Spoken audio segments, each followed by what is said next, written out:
Ladies और gentleman, welcome to अपाना सक्षम point YouTube channel. यहाँ आपको मिलेगी इतिहास विषय से संबंधित भरपूर सामग्री, जिससे आप first grade, net JRF, assistant professor, TGT, PGT व अन्य इतिहास विषय की तैयारी बेहतर ढंग से कर सकते हैं। इसलिए आप ये यूट्यूब चैनल सब्सक्राइब कीजिए तथा साथ ही हमारा टेलीग्राम चैनल भी ज्वाइन कीजिए। नमस्कार दोस्तों, जय हिंद, वंदे मातरम। अपना सक्षम पॉइंट यूट्यूब चैनल पर एक बार फिर से आप सभी का हार्दिक स्वागत है। रवि कुलरिया सर की पुस्तक आधुनिक भारतीय वस्तुनिष्ठ में आज हमारा 17वां चैप्टर होगा, भारतीय राष्ट्रीय कांग्रेस के अधिवेशन और गतिविधियाँ। भारतीय राष्ट्रीय कांग्रेस के सभी अधिवेशन और अधिवेशन से संबंधित और गतिविधियाँ कांग्रेस से संबंधित, उन सभी से संबंधित आज का चैप्टर रहने वाला है। तो करते हैं इस आज के चैप्टर को शुरू।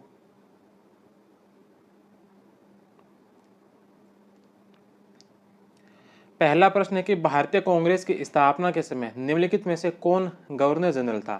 कांग्रेस की स्थापना के समय गवर्नर जनरल कौन था? तो इस समय गवर्नर जनरल था lord Dufferin. Lord Dufferin, C number option. Next question है कि कांग्रेस के संबंध में निम्नलिखित में से कौन सा कथन सत्य है। कांग्रेस से संबंधित कौन सा कथन है जो इसमें से सत्य है? सबसे पहला कि कांग्रेस का पहला सम्मेलन 28 से 30 दिसंबर 1885 को मुंबई के गोकुलदास तेजपाल संस्कृत कॉलेज में आयोजित हुआ था। कांग्रेस का पहला जो सम्मेलन है ये 28 से 30 दिसंबर 1885 को मुंबई के गोकुलदास तेजपाल संस्कृत कॉलेज में आयोजित हुआ था। पहला ऑप्शन इसका सही है। दूसरा कि प्रथम अधिवेशन कुल 72 सदस्यों ने भाग लिया था। पहले अधिवेशन में कुल 72 सदस्यों ने भाग लिया था। दूसरा ऑप्शन भी सत्य है। तीसरा, प्रथम अधिवेशन में सर्वाधिक सदस्य संख्या बंगाल प्रेसिडेंसी से थी। पहले अधिवेशन के अंदर सर्वाधिक जो सदस्य संख्या थी यह बंगाल प्रेसिडेंसी से नहीं थी। बंगाल प्रेसिडेंसी से मात्र 3 सदस्य आए थे। 3 सदस्य थे। इन 72 सदस्यों में सिर्फ 3 ही सदस्य थे बंगाल थे। सर्वाधिक जो थे वह थे बम्बई के। बम्बई प्रेसिडेंसी से सर्वाधिक थे। यहाँ से बम्बई से जो 38 सदस्यों ने भाग लिया था। तो तीसरा ऑप्शन इसका गलत होगा। चौथा, ए.ओ. ह्यूम को भारतीय राष्ट्रीय कांग्रेस का पिता कहा जाता है। ए.ओ. ह्यूम को भारतीय राष्ट्रीय कांग्रेस का पिता कहा जाता है। 4 नंबर ऑप्शन भी सही है। तो 1, 2 और 4, 1, 2 और 4 ए नंबर ऑप्शन। कांग्रेस का प्रथम अधिवेशन पूना में होना तय हुआ था, लेकिन वहाँ हैजे के प्रसार के कारण यह बम्बई में आयोजित हुआ। प्रथम अधिवेशन में कुल 72 सदस्यों में से सर्वाधिक 38 सदस्य बम्बई प्रेसिडेंसी के थे। बंगाल व पंजाब से 3-3 सदस्यों ने भाग लिया। बंगाल की कम भागीदारी का कारण उसी समय इंडियन एसोसिएशन के दूसरे अखिल भारतीय राष्ट्रीय सम्मेलन का कलकत्ता में आयोजन था। शामिल होने वाले प्रमुख सदस्य, जिसके अंदर शिमला से ए.ओ. ह्यूम, कलकत्ता से उमेश चंद्र बनर्जी, नरेंद्र नाथ सेन, इंडियन मिरर के एडिटर, जी.बी. मुखर्जी, नव विभाकर के एडिटर व वकील, पूना से वामन सदाशिव आप्टे, गोपाल गणेश आगरकर, लखनऊ से गंगा प्रसाद वर्मा, बम्बई से दादा भाई नौरोजी, काशीराम तरम्बक तेलंग, फिरोज शाह मेहता, दीन वाचा, बहरामजी मालाबरी, नारायण गणेश चंद्रावरकर, मद्रास से P Rangaiah Naidu, S Subramania Iyer, P Ananda Charlu, G Subramania Iyer, M Vira Raghavacharya, Anantapur से पी केशव पिल्ले इत्यादि। कांग्रेस की स्थापना के समय भारत सचिव लॉर्ड रेडोल्फ चर्चिल थे 1885-86 में। नेक्स्ट क्वेश्चन है कि 1885 में भारतीय राष्ट्रीय कांग्रेस का महासचिव कौन था। 1885 में भारतीय राष्ट्रीय कांग्रेस का महासचिव A O. Hume, A number option. Allan Octavian Hume, भारतीय राष्ट्रीय कांग्रेस की स्थापना करने वाले ह्यूम 1885 से 1906 तक कांग्रेस के महासचिव जनरल सेक्रेटरी रहे थे। इन्हें भारतीय राष्ट्रीय कांग्रेस का पिता भी कहा जाता है। ह्यूम 1849 में लॉर्ड डलहौजी के समय बंगाल सिविल सेवा में शामिल हुए थे। 1849 में ही इन्हें इटावा का डिस्ट्रिक्ट कलेक्टर और मजिस्ट्रेट नियुक्त किया गया था। 1857 के विद्रोह के समय ये यहाँ पद स्थापित थे। 1859 में ह्यूम ने लोकमित्र द पीपल फ्रेंड नामक समाचार पत्र का प्रकाशन किया था। 1879 के अंदर लॉर्ड लेटन ने उनका डिमोशन किया था। भारतीय किसानों की दुर्दशा पर उन्होंने इंग्लैंड के इलिट वर्ग को संबोधित करते हुए ओल्ड मैन होप नामक पैम्पलेट जारी किया। 1882 में सिविल सेवा से रिटायर हुए। 1884 में मद्रास में थियोसॉफिकल सोसाइटी कन्वेंशन में कर्नल ओलकॉट व ए.ओ. ह्यूम ने भारतीय लोगों की आवाज़ उठाने वाली एक राजनीतिक संस्था बनाने का विचार रखा। इसके संबंध में 1885 में ह्यूम ने शिमला में लॉर्ड डफरिन से मुलाकात की। वह पक्षी और बागवानी विशेषज्ञ थे। उन्होंने the nest and egg of Indian bird, A rough tentative list of the bird of India नामक पुस्तकें लिखी और ईस्ट फेदर्स नामक कर्जन की नामक जर्नल की शुरुआत की थी। 1912 में इंग्लैंड में उनकी मृत्यु हुई थी।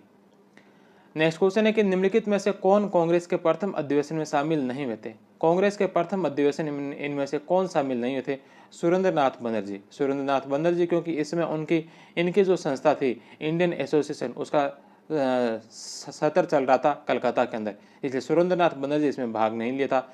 व्योमेश चंद्र बनर्जी, गोविंद महादेव रानाडे और दादा भाई नौरोजी, इन्होंने इसके कांग्रेस के प्रथम अधिवेशन में सम्मिलित हुए थे। नेक्स्ट क्वेश्चन है कि भारतीय राष्ट्रीय कांग्रेस के प्रथम अधिवेशन में कुल कितने प्रस्ताव स्वीकार किए गए? भारतीय राष्ट्रीय कांग्रेस के पहले अधिवेशन के अंदर कितने प्रस्ताव स्वीकार हुए थे? 9 प्रस्ताव। प्रथम अधिवेशन में 9 प्रस्ताव पास हुए थे। पहले प्रस्ताव के द्वारा भारत के शासन कार्य की जांच के लिए एक रॉयल कमीशन बैठाने की मांग की गई। दूसरे के द्वारा इंडियन काउंसिल को तोड़ देने की राय दी गई थी। तीसरे प्रस्ताव के द्वारा सभा काउंसिल की त्रुटियां दिखाई गई, जिनमें से अब तक नामजद सदस्य थे और उन्हें बजाय चुने हुए रहने की प्रश्न पूछने का अधिकार देने की संयुक्त प्रांत और पंजाब में काउंसिल कायम किए जाने की और कॉमन सभा में स्थायी समिति कायम करने की मांग की गई थी। इस आशय से काउंसिलों में बहुत से तो जो विरोध हो रहे थे उनमें से विचार किए जाए। चौथे के द्वारा यह प्रार्थना की गई कि आईसीएस की परीक्षा इंग्लैंड और भारत दोनों में एक साथ हो और परीक्षार्थी की उम्र बढ़ा दी जाए। 5 और छठा फौजी खर्च से संबंध था और सातवें में अपर वर्मा को मिला लेने तथा भारत में उसे सम्मिलित कर लेने की तजवीज़ का विरोध किया गया था। 8वें के द्वारा यह आदेश दिया गया था कि यह प्रस्ताव राजनीतिक सभाओं को भेज दिया जाए। अंतिम प्रस्ताव में अगले अधिवेशन का स्थान कलकत्ता और तारीख 18 दिसंबर निर्धारित किया गया था। नेक्स्ट क्वेश्चन है कि भारतीय राष्ट्रीय कांग्रेस के प्रथम अध्यक्ष कौन थे? भारतीय राष्ट्रीय कांग्रेस के पहले अध्यक्ष कौन थे? तो पहले अध्यक्ष थे व्योमेश चंद्र बनर्जी। बे नंबर ऑप्शन। 28 दिसंबर 1885 को दिन के 12 बजे गोकुलदास तेजपाल संस्कृत कॉलेज के भवन में कांग्रेस का पहला अधिवेशन हुआ। पहली आवाज़ सुनाई पड़ी ह्यूम साहब की, माननीय एस सुब्रमण्यम अय्यर की और माननीय काशीराम त्रिंबक तेलक की। ह्यूम साहब ने श्री उमेश बनर्जी या उमेश बनर्जी वकील थे के सभापतित्व का प्रस्ताव उपस्थित किया गया और शेष दोनों ने उनका समर्थन और अनुमोदन किया।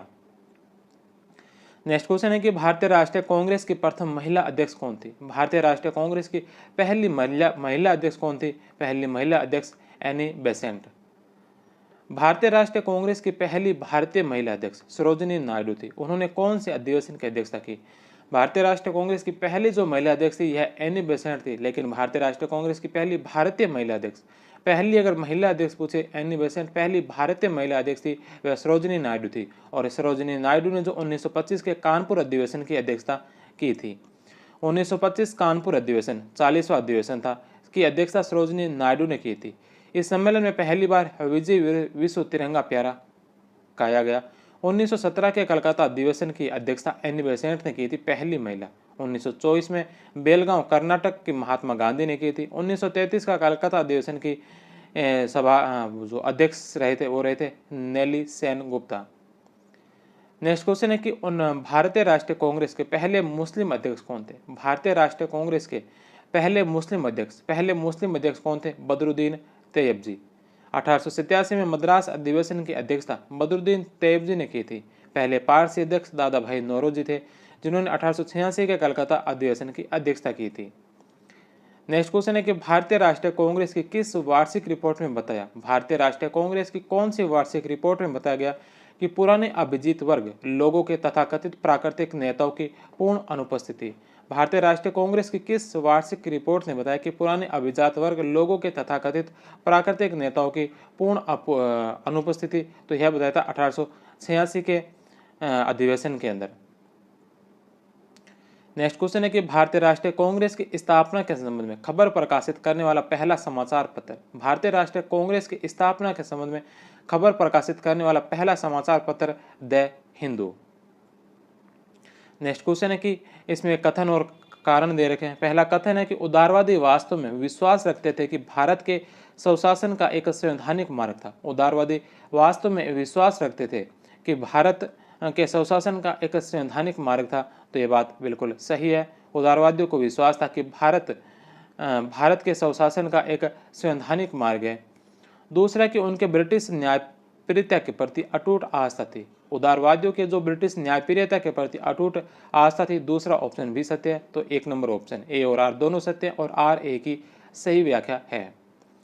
नेक्स्ट क्वेश्चन है कि भारतीय राष्ट्रीय कांग्रेस की स्थापना के समय उसका प्रारंभिक उद्देश्य नहीं था। स्थापना के समय उसका प्रारंभिक उद्देश्य इसमें से कौन सा नहीं था? तो भारत के सभी नागरिकों को सहयोग प्राप्त करना। भारत के सभी नागरिकों का सहयोग प्राप्त करना उनका उद्देश्य था। राष्ट्रीय एकता का निर्माण करना उनका उद्देश्य था। औपनिवेशिक स्वराज की प्राप्ति करना कांग्रेस का प्रारंभिक उद्देश्य नहीं था। सामाजिक समस्याओं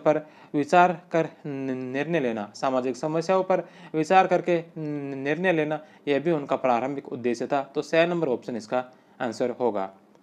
पहले अधिवेशन के अध्यक्ष व्योमेश चंद्र बनर्जी ने कांग्रेस का उद्देश्य इस प्रकार बतलाया। पहला कि साम्राज्य के भिन्न भिन्न भागों में देश हित के लिए लगन से काम करने वालों की आपस में घनिष्ठता और मित्रता बढ़ाना। समस्त देश प्रेमियों के अंदर प्रत्यक्ष मैत्री व्यवहार के द्वारा वंश, धर्म, प्रांत संबंधी तमाम पूर्व दूषित संस्कारों को मिटाना और राष्ट्रीय ऐक्य की उन तमाम भावनाओं का जो लॉर्ड रिपन के चिर स्मरणीय शासन काल में उद्भूत हुई थी, पोषण और परिवर्धन करना। महत्वपूर्ण और आवश्यक सामाजिक प्रश्नों पर भारत के शिक्षित लोगों में अच्छी तरह चर्चा होने के बाद परिपक्व सम्मतियां प्राप्त हो और उनका प्रामाणिक संग्रह करना। उन तरीकों और दिशाओं का निर्णय करना जिनके द्वारा भारत के राजनीतिक देश हित के कार्य करे। नेक्स्ट क्वेश्चन है, इसके अंदर भी कथन और कारण दे रखे हैं। पहला कथन है कि एक अखिल भारतीय संस्था भारतीय राष्ट्रीय कांग्रेस की स्थापना का अर्थ यह नहीं था। एक अखिल भारतीय संस्था भारतीय राष्ट्रीय कांग्रेस की स्थापना का अर्थ यह नहीं था कि यह अपने लक्ष्य और कार्यक्रम में क्रांतिकारी थी। यह अपने लक्ष्य और कार्यक्रम में क्रांतिकारी नहीं थी। पहला ऑप्शन सही है। आरंभिक कांग्रेस ब्रिटिश शासन के प्रति वफादार और सतत शुभ चिंतकों की सभा थी। आरंभिक कांग्रेस जो ब्रिटिश शासन के प्रति वफादार और शुभ चिंतकों की सभा थी। दूसरा ऑप्शन भी सत्य है। तो ए और आर दोनों सही है और आर ए की सही व्याख्या है। एक नंबर ऑप्शन। कांग्रेस के नेता संवैधानिक तरीकों से बदलाव चाहते थे। प्रारंभ में उनका उद्देश्य रहा प्रशासन में भारतीयों को पर्याप्त भागीदारी मिले। औपनिवेशिक स्वायत्तता या स्वराज कांग्रेस की कार्यसूची में नहीं था। नेक्स्ट क्वेश्चन है कि इंडियन नेशनल कांग्रेस का नामकरण किसने किया? इंडियन नेशनल कांग्रेस का नामकरण किसके द्वारा किया गया था? तो नामकरण किया गया था दादा भाई नौरोजी के द्वारा। दादा भाई नौरोजी, ए नंबर ऑप्शन। दादा भाई नौरोजी के कहने पर इंडियन नेशनल यूनियन का नाम इंडियन नेशनल कांग्रेस रखा था। नेक्स्ट क्वेश्चन है कि निम्नलिखित में से किस गवर्नर जनरल ने कांग्रेस के प्रतिनिधियों को उद्यान में दावत के लिए आमंत्रित किया था? कौन से गवर्नर जनरल ने कांग्रेस के प्रतिनिधियों को उद्यान में दावत के लिए आमंत्रित किया था? लॉर्ड डफरिन ने, द नंबर ऑप्शन। कांग्रेस का चौथा अधिवेशन 1888 किस शहर में आयोजित हुआ था? कांग्रेस का चौथा अधिवेशन जो 1888 में हुआ था, कहाँ आयोजित हुआ था? तो यह हुआ था इलाहाबाद के अंदर, 6 नंबर ऑप्शन। जॉर्ज यूले की अध्यक्षता में 1888 में कांग्रेस में चौथे अधिवेशन का आयोजन किया गया, जिसमें 1248 प्रतिनिधियों ने भाग लिया, जिसमें से 222 मुस्लिम थे। अध्यक्ष भाषण में जॉर्ज यूले ने कहा कि सर्वप्रथम हम भारतीय, बाद में हिंदू, मुस्लिम, सिख, ईसाई। दरभंगा के महाराज ने इस अधिवेशन को आयोजित करवाने में सहायता प्रदान की थी। इस अधिवेशन से पूर्व प्रचार प्रसार के लिए 2 पैम्पलेट जारी किए गए। पहला वीर राघवाचार्य द्वारा लिखित कांग्रेस प्रश्नोत्तरी, जो मूलतः तमिल भाषा में लिखा गया था, इसे तमिल प्रश्नोत्तरी भी कहते हैं।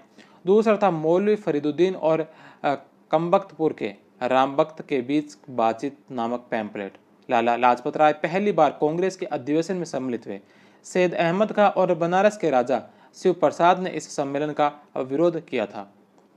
नेक्स्ट क्वेश्चन है कि कांग्रेस के प्रति ब्रिटिश सरकार का रुख कांग्रेस के किस अधिवेशन से सख्त होने लगा। कांग्रेस के प्रति ब्रिटिश सरकार का रुख जो कौन से अधिवेशन के पश्चात थोड़ा सख्त होने लगा था? इलाहाबाद 1888 के अधिवेशन के पश्चात। भारतीय राष्ट्रीय कांग्रेस की स्थापना हुई तो किसने उनका विरोध किया और बनारस के राजा शिव प्रसाद के साथ उसके काट के लिए आंदोलन संगठित किया था? भारतीय राष्ट्रीय कांग्रेस की स्थापना हुई तो किसने उनका विरोध किया और बनारस के राजा शिव प्रसाद के साथ उसके काट के लिए आंदोलन संगठित किया था? यह किया था सैयद अहमद खान ने। नेक्स्ट क्वेश्चन है कि भारतीय राष्ट्रीय कांग्रेस के कौन से अधिवेशन में पहली बार महिला प्रतिनिधियों ने भाग लिया? महिला प्रतिनिधियों ने कांग्रेस के कौन से अधिवेशन में पहली बार भाग लिया था? 1889 के अधिवेशन में। 1889 में बंबई में हुए 5वें अधिवेशन में 10 महिला प्रतिनिधियों ने भाग लिया था, जिनमें कादम्बनी गांगुली, पंडिता रमाबाई, काशीबाई कनेक्तार, स्वर्ण कुमारी इत्यादि थी। इस अधिवेशन की अध्यक्षता विलियम वेडनबर्ग के द्वारा की गई थी। नेक्स्ट क्वेश्चन है कि भारतीय राष्ट्रीय कांग्रेस ने किस वर्ष अपने संविधान को अंगीकार किया? भारतीय राष्ट्रीय कांग्रेस ने अपने संविधान को कौन से वर्ष है जो अंगीकार किया था? 1899 के अंदर। 1899 के लखनऊ अधिवेशन में कांग्रेस का संविधान स्वीकृत हुआ। सर्वप्रथम 1886 में अधिवेशन में कांग्रेस का संविधान बनाने का विचार विमर्श हुआ और एक कमेटी गठित हुई। 1898 में मद्रास अधिवेशन में संविधान का एक मसौदा तैयार कर जगह जगह भेजा गया और एक कमेटी भी गठित की गई। 1899 में लखनऊ में स्वीकृत संविधान के अनुसार कार्य संचालन के लिए 45 सदस्यों की एक कमेटी गठित की गई। इसके एक साल के खर्च के लिए 5000 रुपये स्वीकृत किए गए। 1905 के बनारस अधिवेशन में कांग्रेस के उद्देश्यों को पूरा करने और इसके प्रस्तावों के अनुसार कार्य करने के लिए 15 सदस्यों की एक स्थायी कमेटी बनाई गई थी। भारतीय राष्ट्रीय कांग्रेस के दूसरे सम्मेलन में कितने मुस्लिम जनप्रतिनिधियों ने भाग लिया था? भारतीय राष्ट्रीय कांग्रेस के दूसरे सम्मेलन में कितने मुस्लिम प्रतिनिधियों ने इसके अंदर भाग लिया था? तो मुस्लिम प्रतिनिधि इसके अंदर सम्मिलित है 33, बे नंबर ऑप्शन। प्रथम अधिवेशन में केवल 72 प्रतिनिधि थे। कलकत्ता के दूसरे अधिवेशन में 434 प्रतिनिधि थे और मद्रास के तीसरे अधिवेशन में 607 प्रतिनिधि आए। प्रतिनिधि मुख्य रूप से वकील, शिक्षक, संपादक और दूसरे ऐसे शिक्षित पेशे के लोगों से होते थे। इसमें बहुत कम व्यापारी भाग लेते थे और जमींदार वर्ग के लोग अधिकांश इससे अलग रहे। मुस्लिम संप्रदाय बंटा हुआ था और सर सैयद अहमद खान के नेतृत्व में एक वर्ग ने 1886 के बाद कांग्रेस का सक्रिय रूप से विरोध किया था। इतना सब होते हुए भी बंबई में जहां मुस्लिम प्रतिनिधि केवल 2 रहमतुल्लाह एम सयानी और एम धर्मसी थे, वहीं कलकत्ता में उनकी संख्या 33 और मद्रास में 81 हो गई। 1890 के छठे अधिवेशन में 702 प्रतिनिधियों में से 156 मुस्लिम थे। दादा भाई नौरोजी की अध्यक्षता में हुए दूसरे अधिवेशन में 434 प्रतिनिधियों ने भाग लिया। इनमें 166 वकील, 40 पत्रकार और 16 डॉक्टर थे। पहले सम्मेलन में भाग लेने वाले शिक्षकों की संख्या 2 थी। नेक्स्ट क्वेश्चन है कि भारतीय राष्ट्रीय कांग्रेस की ब्रिटिश कमेटी कब स्थापित हुई थी? भारतीय राष्ट्रीय कांग्रेस की ब्रिटिश समिति कब स्थापित की गई थी? 1889 के अंदर, ए नंबर ऑप्शन। 1889 में स्थापित कांग्रेस की ब्रिटिश कमेटी के पहले चेयरमैन विलियम वेडनबर्ग और पहले सेक्रेटरी विलियम डिग्वी चुने गए। इसकी स्थापना का उद्देश्य इंग्लैंड में कांग्रेस के लिए समर्थन प्राप्त करना था। 1890 में ब्रिटिश कमेटी ने India A journal for the discussion of Indian affairs नामक जर्नल प्रकाशित करना शुरू किया। 1918 में वेडनबर्ग की मृत्यु के बाद डगलस हॉल को चेयरमैन नियुक्त किया गया। 1920 के नागपुर अधिवेशन में इस कमेटी के समापन का फैसला किया गया। नेक्स्ट क्वेश्चन है कि मुझे विश्वास है कि कांग्रेस अपने विनाश की तरफ जा रही है। मुझे विश्वास है कि कांग्रेस अपने विनाश की तरफ जा रही है और मेरी यह बड़ी इच्छा भारत में रहते हुए होगी कि इसके शांतिप्रिय निधन में मैं इसका सहायक बनूं। मुझे विश्वास है कि कांग्रेस अपने विनाश की तरफ जा रही है और मेरी यह बड़ी इच्छा है भारत में रहते हुए होगी कि इसके शांतिप्रिय निधन में मैं इसका सहायक बन सकूं। यह किसका कथन था? तो यह कथन था लॉर्ड कर्जन का, 6 नंबर ऑप्शन।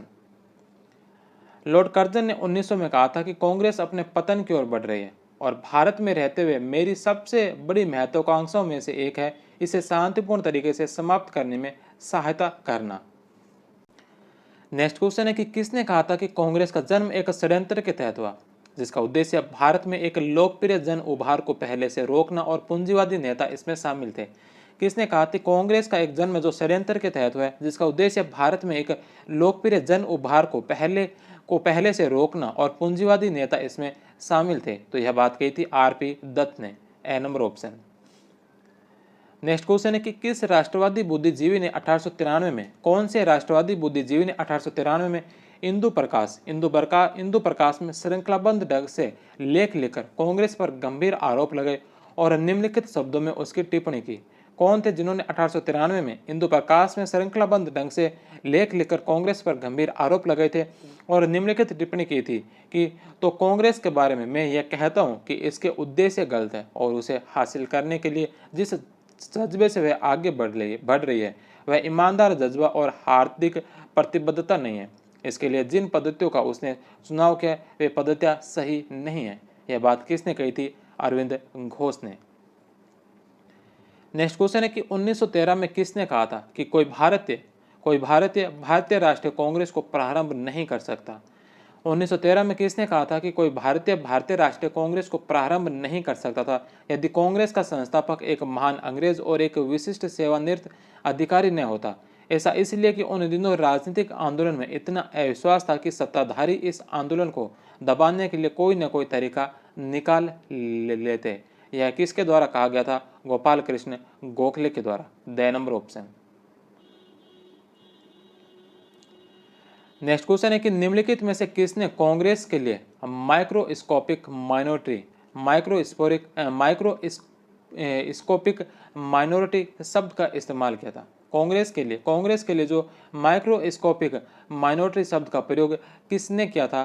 कि लॉर्ड डफरिन ने। ए नंबर ऑप्शन। 1888 में डफरिन ने कांग्रेस को माइक्रोस्कोपिक माइनॉरिटी या शॉर्ट सेगमेंट माइनॉरिटी कहा था। साथ ही कांग्रेस की मांगों को अज्ञात में छलांग की संज्ञा दी थी। जॉर्ज हैमिल्टन ने कहा कि कांग्रेस के नेता राजद्रोही और दोगले चरित्र वाले हैं। नेक्स्ट क्वेश्चन है कि आज का भारत पुस्तक के रचयिता मार्क्सवादी विचारक जिन्होंने कहा था कि वायसराय के साथ मिलकर गुपचुप योजना द्वारा कांग्रेस की स्थापना हुई है। आज का भारत पुस्तक के रचयिता कौन थे जो मार्क्सवादी विचारक थे जिन्होंने कहा था कि वायसराय के साथ मिलकर गुपचुप योजना द्वारा कांग्रेस की स्थापना हुई है? यह बात किसने कही थी? रजनीपाम दत्त ने। रजनीपाम दत्त ने कांग्रेस के लिए कहा कि वे साम्राज्यवाद से लड़े भी और सहयोग भी किया। नेक्स्ट क्वेश्चन है कि लाला लाजपत राय के द्वारा किस समाचार पत्र में लिखे लेख में कांग्रेस को डफरिन के दिमाग की उपज बताया था? लाला लाजपत राय ने कौन से समाचार पत्र के अंदर लिखे लेख में कांग्रेस को जो डफरिन के दिमाग की उपज बताया था? यंग इंडिया में। Young India 1916। लाला लाजपत राय ने ए ह्यूम के लिए कहा कि ह्यूम आज़ादी के प्रेमी अवश्य थे किंतु सबसे पहले वे एक अंग्रेज देशभक्त ही थे। लाला लाजपत राय ने कांग्रेस संगठन में उदारवादियों पर हमला करने के लिए सुरक्षित वॉल्व सिद्धांत का उपयोग किया था। सुरक्षित वॉल्व सिद्धांत के आधार पर लाला लाजपत राय ने कहा कि भारतीय राष्ट्रीय कांग्रेस की स्थापना ब्रिटिश सरकार को खतरों से बचाने के लिए की गई है। नेक्स्ट क्वेश्चन है कि भारतीय राष्ट्रीय कांग्रेस के संबंध में निम्नलिखित कथनों में से कौन से कथन सही है? भारतीय राष्ट्रीय कांग्रेस के संबंध में निम्नलिखित कथनों में से कौन कौन से कथन है जो इसमें से सही होंगे? सबसे पहला कथन है कि एक आंदोलन के रूप में उन विभिन्न राजनीतिक झुकाव, विचारधाराओं और सामाजिक समूह वर्गों को सम्मिलित किया गया। एक आंदोलन के रूप में उन विभिन्न राजनीतिक झुकाव, विचारधाराओं और सामाजिक समूह या वर्गों को सम्मिलित किया गया जब तक वे प्रजातांत्रिक और धर्मनिरपेक्ष राष्ट्रवाद के लिए प्रतिबद्ध है। तो पहला ऑप्शन सही है। दूसरा कि आरंभिक राष्ट्रवादी नेताओं ने जन आंदोलनों को संगठित नहीं किया। आरंभिक राष्ट्रवादी नेताओं ने जन आंदोलनों को संगठित नहीं किया परंतु उन्हें उत्पीड़कों के विरुद्ध वैचारिक संघर्ष चलाया था। आरंभिक राष्ट्रवादी नेताओं ने जन आंदोलनों को संगठित नहीं किया परंतु उन्होंने उत्पीड़कों के विरुद्ध वैचारिक संघर्ष चलाया था। दूसरा ऑप्शन भी सत्य है। तीसरे, आरंभिक राष्ट्रवादी नेताओं ने प्रेस और अभिव्यक्ति की स्वतंत्रता के प्रत्येक उल्लंघन के विरुद्ध संघर्ष किया था।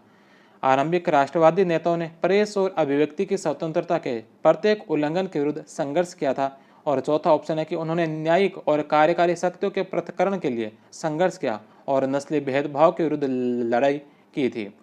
तो चारों ही ऑप्शन इसके सही होंगे। ए नंबर ऑप्शन। भारतीय राष्ट्रीय कांग्रेस के संबंध में चारों ही कथन है जो इसके सही है। नेक्स्ट क्वेश्चन है कि नीचे दो वक्तव्य दिए गए, एक कथन और दूसरा कारण, इनमें से बताना है कि कौन कौन सा जो इसका सही है। सबसे पहला कि ए.ओ. ह्यूम ने इंडियन नेशनल कांग्रेस की स्थापना की थी। ह्यूम ने जो कांग्रेस की स्थापना की थी, पहला ऑप्शन सत्य है। उनका विचार था कि भारत के लोग अपने स्वाधीनता की लड़ाई इंडियन नेशनल कांग्रेस की सहायता से लड़ेंगे। स्वाधीनता की लड़ाई की बात इसके अंदर नहीं की गई थी, स्वाधीनता की लड़ाई की बात नहीं थी, तो दूसरा ऑप्शन इसका गलत होगा। ए सही है और आर है जो इसमें गलत है। ए सत्य है, आर असत्य है। C number option. Next question है कि किसका कथन था। किसका कथन था कि कांग्रेस आंदोलन न तो लोगों से प्रेरित था और न ही उनके द्वारा तैयार या नियोजित था। किसने कहा था कि कांग्रेस का आंदोलन जो है यह न तो लोगों से प्रेरित था और न ही उनके द्वारा तैयार या नियोजित था। किसके द्वारा यह बात कही गई थी? लाला लाजपत राय के द्वारा। नेक्स्ट क्वेश्चन है कि निम्नलिखित में से किसके द्वारा ए.ओ. ह्यूम को पागल, धूर्त और बेईमान कहा गया। निम्नलिखित में से किसके द्वारा जो ए.ओ. ह्यूम को पागल, धूर्त और बेईमान कहा गया था? पागल, धूर्त और बेईमान किसके द्वारा कहा गया था? तो किसके द्वारा कहा गया था इसको? ए.ओ. ह्यूम को पागल, धूर्त और बेईमान यह कहा गया था डफरिन के द्वारा। डफरिन के द्वारा 1886 में एक पत्र में कहा था। निम्नलिखित में से किसके द्वारा ए.ओ. ह्यूम की जीवनी लिखी गई? ए.ओ. ह्यूम की जीवनी किसके द्वारा लिखी गई थी? विलियम वेडनबर्ग के द्वारा। Allan Octavian Hume, father of the Indian national Congress, 1829 से 1912, विलियम वेडनबर्ग द्वारा 1913 ईस्वी में लिखी गई थी। नेक्स्ट क्वेश्चन है कि किसने नौरोजी से शिकायत करते हुए कहा, किसने जो नौरोजी से शिकायत करते हुए कहा कि आजकल फिरोज शाह अपने कार्य में अत्यधिक व्यस्त है। आजकल फिरोज शाह अपने कार्य में अत्यधिक व्यस्त है, वे लोग तो पहले ही काफ़ी अमीर हैं, मिस्टर तेलंग भी व्यस्त रहते हैं। यदि सभी पैसे के पीछे दौड़ते रहे तो देश की प्रगति कैसे होगी। किसने नौरोजी से शिकायत करते हुए कहा कि आजकल फिरोज शाह अपने कार्य में अत्यधिक व्यस्त है, वे लोग तो पहले ही काफ़ी अमीर है, मिस्टर तेलंग भी व्यस्त रहते हैं। यदि सभी पैसे के पीछे दौड़ते रहे तो देश की प्रगति कैसी होगी। यह बात किसने कही थी? दीनशा वाचा ने। C number option. Next question है कि 1892 से 1905 के बीच हुए कांग्रेस अधिवेशनों में सर्वाधिक संख्या थी। 1892 में 1909 के बीच हुए कांग्रेस अधिवेशनों में सर्वाधिक संख्या थी। सर्वाधिक संख्या किसकी थी? तो अधिवेशनों में सम्मिलित होने वाले सर्वाधिक संख्या कौन से वर्ग की थी? तो यह थी वकीलों की। ए नंबर ऑप्शन। सबसे अधिक वकील 39.32%, दूसरे नंबर पर जमींदार 18.99%। 1892 से 1909 के बीच अधिवेशनों में शामिल सदस्यों में लगभग 90% हिंदू थे। नेक्स्ट क्वेश्चन है कि किस आधुनिक इतिहासकार ने लिखा है, कौन से आधुनिक इतिहासकार ने लिखा है कि समय आ गया है कि सेफ्टी वॉल के सिद्धांत को उन्हीं महात्माओं को सौंप दिया जाए जिनसे संभव है उसका आरंभ हुआ था। किस आधुनिक इतिहासकार ने लिखा कि अब समय आ गया कि सेफ्टी वॉल के सिद्धांत को उन्हीं महात्माओं को सौंप दिया जाए जिनसे संभव है कि उसका आरंभ हुआ था। यह किसने कहा था? विपिन चंद्र ने। The number option. Vipin Chandra safety wall theory को खारिज करते हैं। वे यह भी लिखते हैं कि अगर ह्यूम और दूसरे अंग्रेज उदारवादी कांग्रेस का उपयोग सुरक्षा वॉल की तरह करने की आशा कर रहे हैं तो कांग्रेस के नेता ह्यूम का उपयोग एक त्वरित चालक के रूप में करने के प्रति आशावान थे। गोखले ने लिखा कि अगर एक महान अंग्रेज कांग्रेस का संस्थापक न होता तो आधुनिक अधिकारीगण तुरंत ही आंदोलन को कुचलने के लिए कोई न कोई तरीका निकाल लेते। नेक्स्ट क्वेश्चन है कि 19वीं शताब्दी में कांग्रेस निम्न में से किसके पक्ष में लड़ी। 19वीं शताब्दी में कांग्रेस जो निम्न में से किसके पक्ष में लड़ी थी? कपड़ा मिल मालिकों के। बे नंबर ऑप्शन। कांग्रेस के किस अधिवेशन में स्वदेशी का प्रस्ताव स्वीकार किया गया था? कांग्रेस के कौन से अधिवेशन के अंदर स्वदेशी आंदोलन का प्रस्ताव है जो स्वीकार किया गया था? तो यह स्वीकार किया गया था बनारस अधिवेशन 1905। C number option. आयोग ने इसका उत्तर स माना है। हालांकि स्पष्ट रूप से स्वदेशी, बहिष्कार, राष्ट्रीय शिक्षा और स्वशासन के बारे में 4 अलग अलग प्रस्ताव 1906 के अधिवेशन में पारित हुए थे। कांग्रेस के पटल से 1905 में ब्रिटिश साम्राज्य के अंतर्गत ऑस्ट्रेलिया व कनाडा जैसे स्वशासित उपनिवेशों के मॉडल पर स्वराज की मांग किसने उठाई? कांग्रेस के पटल से 1905 में ब्रिटिश साम्राज्य के अंतर्गत ऑस्ट्रेलिया व कनाडा जैसे स्वशासित उपनिवेशों के मॉडल पर स्वराज की मांग किसने उठाई थी? स्वराज की मांग किसके द्वारा उठाई गई? गोपाल कृष्ण गोखले के द्वारा। गोखले ने बनारस कांग्रेस अधिवेशन में अध्यक्ष के भाषण में कहा कि कांग्रेस का लक्ष्य है कि भारत अपने हित में भारतीयों द्वारा शासित हो और इस देश में समय के साथ ब्रिटिश साम्राज्य के स्वशासी उपनिवेशों यथा ऑस्ट्रेलिया कनाडा के समान सरकार का एक रूप प्राप्त हो। नेक्स्ट क्वेश्चन है कि किस कांग्रेस अध्यक्ष के द्वारा कहा गया, कौन से कांग्रेस अध्यक्ष के द्वारा कहा गया कि शिक्षित वर्ग इंग्लैंड का शत्रु नहीं बल्कि बड़े कार्यों में उसका प्राकृतिक और आवश्यक सहयोगी है? कौन से कांग्रेस अध्यक्ष ने कहा कि शिक्षित वर्ग जो इंग्लैंड का शत्रु नहीं है बल्कि बड़े कार्यों में उसका प्राकृतिक और आवश्यक सहयोगी है? ये किसके द्वारा कहा गया था? आनंद मोहन बोस के द्वारा। आनंद मोहन बोस ने 1898 के मद्रास अधिवेशन में कहा था। अगला प्रश्न है कि यदि साल में एक बार मेंढक की भांति टर कर चुप रहे तो हमें कभी भी अपने प्रयासों में सफलता नहीं मिलेगी। यदि साल में एक बार मेंढकों की भांति टर कर चुप हो जाते हैं तो कभी भी हमें अपने प्रयासों में सफलता नहीं मिलेगी। यह बात किसने कही थी? बाल गंगाधर तिलक ने। बे नंबर ऑप्शन। तिलक ने कहा कि यदि हम साल में एक बार मेंढकों की भांति टर चुप होते रहे तो हमें कभी भी अपने प्रयासों में सफलता नहीं मिलेगी। और 1902 में उन्होंने एक भाषण में घोषणा की कि तुम भले ही दलित और उपेक्षित क्यों न हो, तुम्हें यह मालूम होना चाहिए कि यदि तुम चाहो तो प्रशासन को पंगु कर दो। तुम ही तो रेले और तार की व्यवस्था चलाते हो, तुम ही तो हो जो बंदोबस्त करते और राजस्व की वसूली भी करते हो। नेक्स्ट क्वेश्चन है कि इन व्यक्ति की कांग्रेस से युक्ति किसी स्वस्थ शरीर में रोगाग्रस्त अंग की युक्ति है। इन व्यक्तियों की जो कांग्रेस में युति किसी स्वस्थ शरीर में रोगाग्रस्त अंग की युति है और इसका एकमात्र उपचार शल्य चिकित्सा पृथक्करण है। यदि कांग्रेस को रक्त विषावतरण से होने वाले मृत्यु से बचाना है, कांग्रेस को रक्त विषावतरण से होने वाले मृत्यु से बचाना है। यह किसका कथन था? महात्मा गांधी का, मदन मोहन मालवीय का या H.A. वार्डे का? तो यह कथन महात्मा गांधी का नहीं था, मदन मोहन मालवीय का नहीं था, यह कथन है H.A. वार्डे का। फिरोज शाह मेहता ने भी यही मत दिया था। यह चरमपंथियों के बारे में अनुचिंतन था। तो इसमें 1 और 2 इसके गलत होंगे, 3, 4 और 5। 3, 4 और 5 द नंबर ऑप्शन इसका राइट होगा।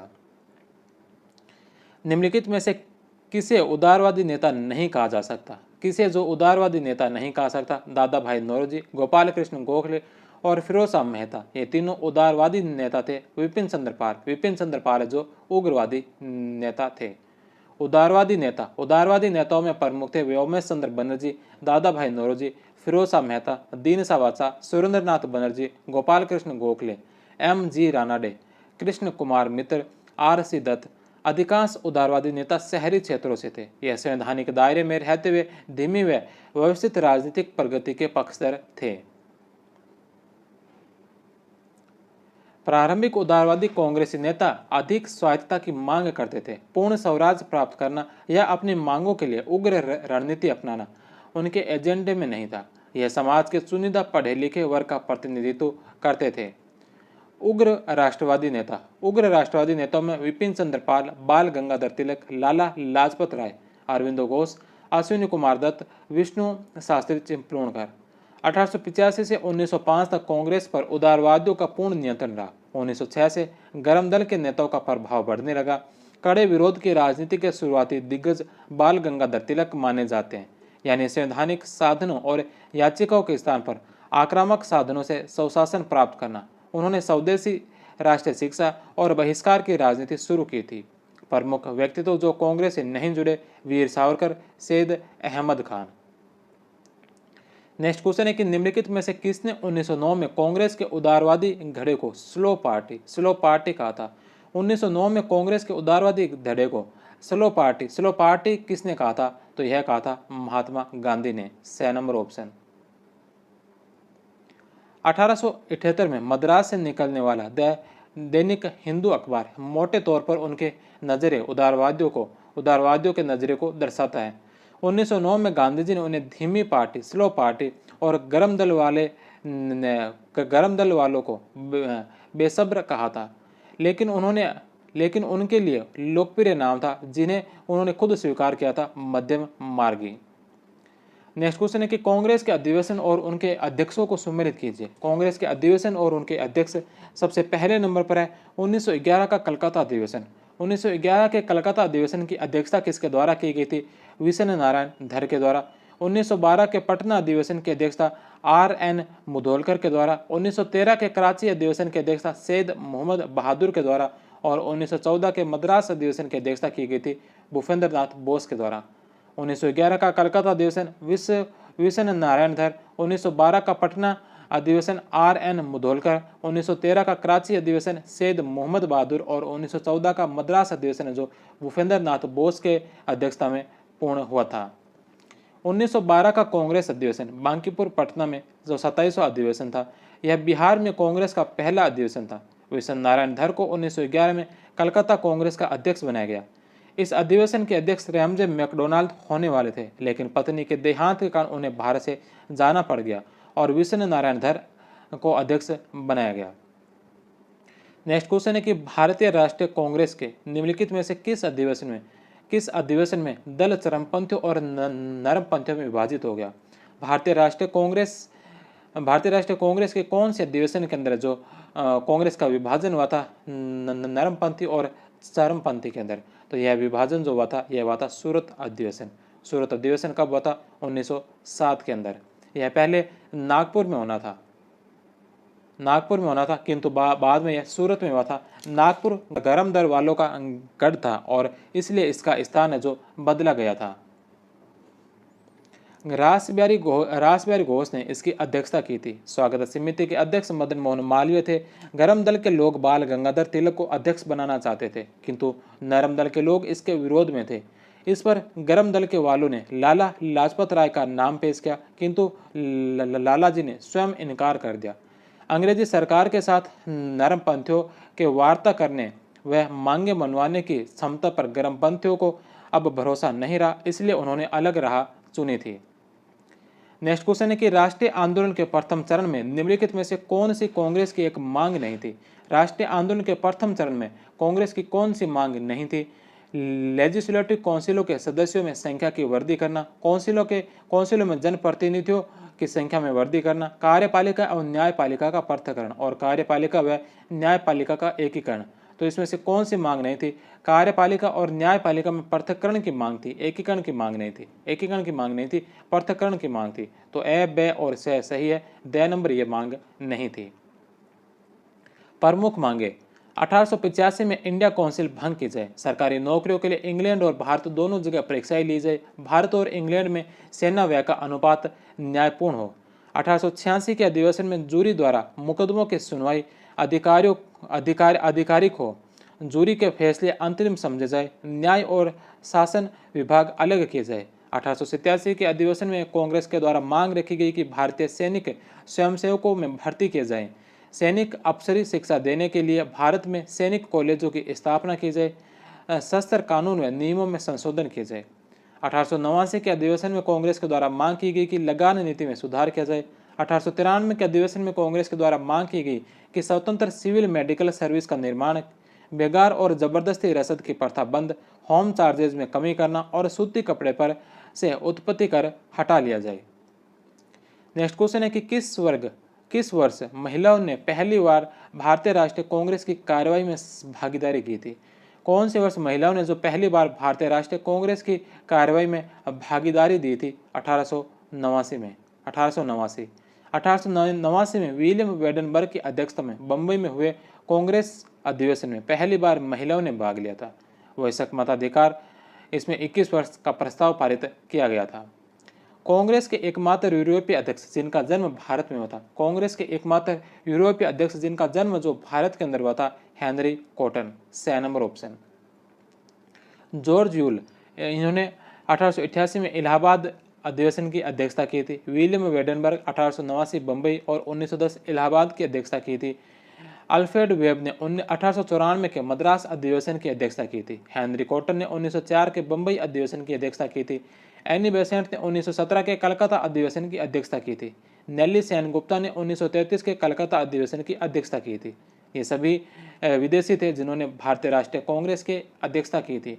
वेडनबर्ग एकमात्र यूरोपीय थे जो 2 बार कांग्रेस के अध्यक्ष बने थे। हेनरी कॉटन एकमात्र यूरोपीय अध्यक्ष थे जिनका जन्म भारत में हुआ था। भारत में भी कहाँ हुआ था इनका जन्म? तो भारत के कुंभकोणम नामक स्थान तमिलनाडु में हुआ था। बंगाल विभाजन के समय यही कांग्रेस के अध्यक्ष थे। नेल्ली सेनगुप्ता का मूल नाम एडिथ एलिन ग्रेरी था। इनका जन्म इंग्लैंड में हुआ था। इनका विवाह यतीन्द्र मोहन सेनगुप्ता के साथ हुआ और यह नेल्ली सेनगुप्ता के नाम से जानी गई।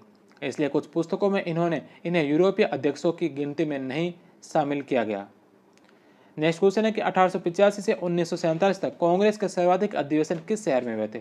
1885 लेकर 1947 तक कांग्रेस के जो सारे अधिवेशन हुए थे इनमें से सर्वाधिक अधिवेशन कौन से शहर के अंदर हुए थे? तो सर्वाधिक अधिवेशन हुए थे कलकत्ता में। कलकत्ता में कुल 9 बार जो अधिवेशन हुए थे। दिल्ली में कांग्रेस का पहला अधिवेशन कब आयोजित हुआ? दिल्ली के अंदर कांग्रेस का पहला अधिवेशन कब आयोजित हुआ था? 1918 में। 1918 में मदन मोहन मालवीय की अध्यक्षता में दिल्ली में कांग्रेस का अधिवेशन हुआ। इसके बाद सितंबर 1923 में मौलाना आज़ाद की अध्यक्षता में एक विशेष अधिवेशन हुआ। 1932 में अमृत रणछोड़ दास सेठ की अध्यक्षता में दिल्ली में सम्मेलन आयोजित हुआ था। नेक्स्ट क्वेश्चन है कि भारतीय राष्ट्रीय कांग्रेस वार्षिक जन आधार वाली राजनीतिक पार्टी किस वार्षिक अधिवेशन के पश्चात बनी? भारतीय राष्ट्रीय कांग्रेस वार्षिक जन आधार वाली राजनीतिक पार्टी जो किस वार्षिक अधिवेशन के पश्चात बनी थी? कौन से अधिवेशन के पश्चात बनी थी? नागपुर 1920। नागपुर अधिवेशन 1920। इस अधिवेशन में कांग्रेस का सदस्यता शुल्क 4 आना यानी कि 25 पैसा किया गया था। नेक्स्ट क्वेश्चन है कि किस कांग्रेसी नेता का कथन था? कौन से कांग्रेसी नेता का कथन था कि किसी लेटन को बर्दाश्त कर सकते हैं मगर किसी डफरिन को नहीं? यह कथन कौन से कांग्रेसी नेता के द्वारा कहा गया था? दीनसा वाचा के द्वारा। अगला प्रश्न है कि कांग्रेस ने अपने किस अधिवेशन में भारतीय स्वतंत्रता संघर्ष के लक्ष्य के रूप में डोमिनियन स्टेटस की घोषणा की थी? कांग्रेस ने अपने कौन से अधिवेशन में भारतीय स्वतंत्रता संघर्ष के लक्ष्य के रूप में डोमिनियन स्टेटस की घोषणा की थी? यह की थी 1906 के कलकत्ता अधिवेशन में। नेक्स्ट क्वेश्चन है कि इकोनॉमिक हिस्ट्री ऑफ इंडिया पुस्तक के लेखक जो 1899 के लखनऊ अधिवेशन में कांग्रेस के अध्यक्ष भी रहे थे। इकोनॉमिक हिस्ट्री ऑफ इंडिया पुस्तक के लेखक जो 1899 के लखनऊ अधिवेशन के कांग्रेस के अध्यक्ष भी रहे थे, Ramesh Chandra Dutt. D number option. Congress के निम्नलिखित अधिवेशनों के अध्यक्षों में से कौन सा सुमेलित नहीं है? कांग्रेस के अधिवेशन और उसके अध्यक्ष में से कौन सा जो सुमेलित नहीं है? सबसे पहला 1888 का इलाहाबाद अधिवेशन। इसकी अध्यक्षता जॉर्ज यूले के द्वारा की गई थी। 1896 का कलकत्ता अधिवेशन। 1896 का कलकत्ता अधिवेशन की अध्यक्षता सुरेंद्रनाथ बनर्जी के द्वारा नहीं की गई थी। 1896 के जो कलकत्ता अधिवेशन था इसकी अध्यक्षता की गई थी रहीमतुल्ला एस सयानी के द्वारा। रहीमतुल्ला एस सयानी के द्वारा जो इस 1896 के कलकत्ता अधिवेशन की अध्यक्षता की गई थी। बे नंबर इसका गलत होगा। 1905 का बनारस अधिवेशन की अध्यक्षता गोपाल कृष्ण गोखले के द्वारा और 1907 के सूरत अधिवेशन की अध्यक्षता जो रास बिहारी घोष के द्वारा की गई थी। इलाहाबाद 1888 में जॉर्ज यूले पहले अंग्रेज अध्यक्ष थे। इलाहाबाद में 1888 के अधिवेशन में जॉर्ज यूले अध्यक्षता करने वाले पहले अंग्रेज अध्यक्ष थे। कलकत्ता 1896 में रहीमतुल्ला सयानी। रविंद्रनाथ टैगोर ने पहली बार वंदे मातरम इसी अधिवेशन में गाया था, जबकि जनगण मन 27 दिसंबर 1911 को कलकत्ता अधिवेशन में पहली बार गाया गया। बनारस का अधिवेशन 1905 गोपाल कृष्ण गोखले के नेतृत्व में भंग की निंदा की गई। लाला लाजपत राय ने पहली बार सत्याग्रह अपनाने का सुझाव दिया। इसी अधिवेशन में पहली बार गोपाल कृष्ण गोखले ने स्वशासन की बात की मांग की थी। हालांकि स्पष्ट शब्दों में स्वराज की मांग और स्वराज को कांग्रेस का लक्ष्य दादा भाई नौरोजी ने की अध्यक्षता में 1906 के कलकत्ता अधिवेशन में माना गया था। इस प्रस्ताव को सेल्फ गवर्नमेंट शीर्षक दिया गया था। सूरत का अधिवेशन 1907 में रास बिहारी घोष के नेतृत्व में अध्यक्षता में कांग्रेस का विभाजन इसी अधिवेशन के तहत हुआ था। नेक्स्ट क्वेश्चन है कि महारानी की करोड़ों की प्रजा में कोई अन्य इतने राजभक्त नहीं जितने कि भारतीय शिक्षित लोग। महारानी की करोड़ों की प्रजा में कोई अन्य इतने राजभक्त नहीं है जितने कि भारतीय शिक्षित। यह कथन कांग्रेस के किस अध्यक्ष का है? बदरुद्दीन तैयबजी का, जिन्होंने 1899 में लखनऊ अधिवेशन की अध्यक्षता की थी। नेक्स्ट क्वेश्चन है कि निम्नलिखित में से किसने कांग्रेस पर प्रार्थना, याचना और विरोध की राजनीति करने का आरोप लगाया था?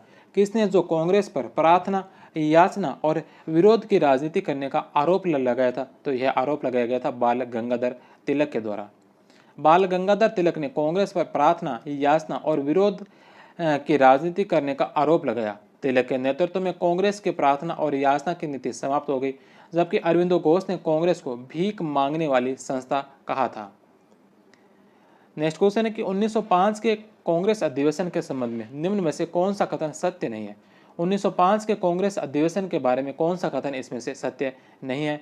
सबसे पहला कि बनारस में आयोजित इस अधिवेशन की अध्यक्षता गोपाल कृष्ण गोखले ने की थी। 1905 का कांग्रेस का अधिवेशन जो बनारस के अंदर आयोजित हुआ था, इसकी अध्यक्षता गोपाल कृष्ण गोखले के द्वारा की गई थी। पहला ऑप्शन सही है।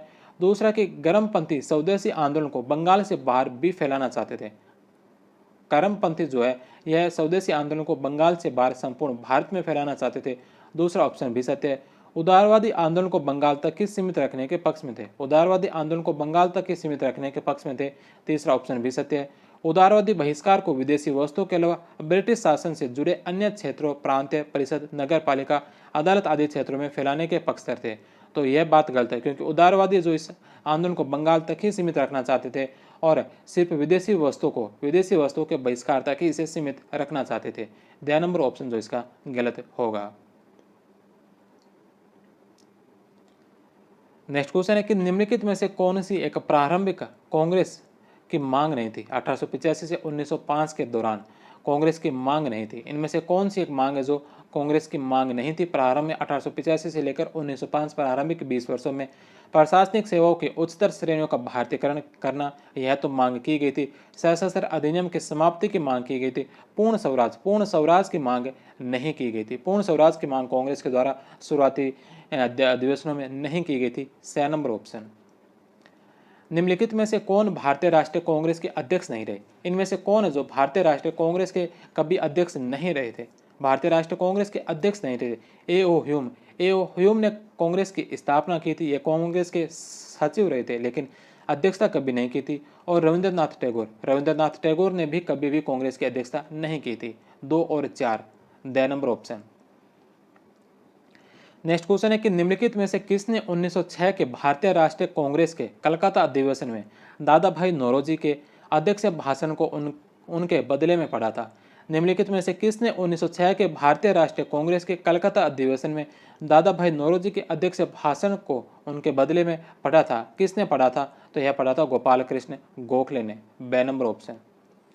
1906 में कलकत्ता अधिवेशन की अध्यक्षता दादा भाई नौरोजी ने की थी। उनके अध्यक्ष भाषण का अधिकांश हिस्सा गोपाल कृष्ण गोखले ने पढ़ा था। इसी अधिवेशन में स्वराज का प्रस्ताव पारित किया गया और दादा भाई नौरोजी ने स्वराज का झंडा फहराया था।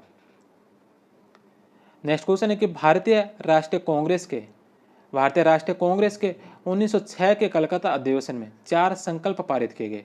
भारतीय राष्ट्रीय कांग्रेस के 1906 के कलकत्ता अधिवेशन के 4 संकल्प पारित किए गए।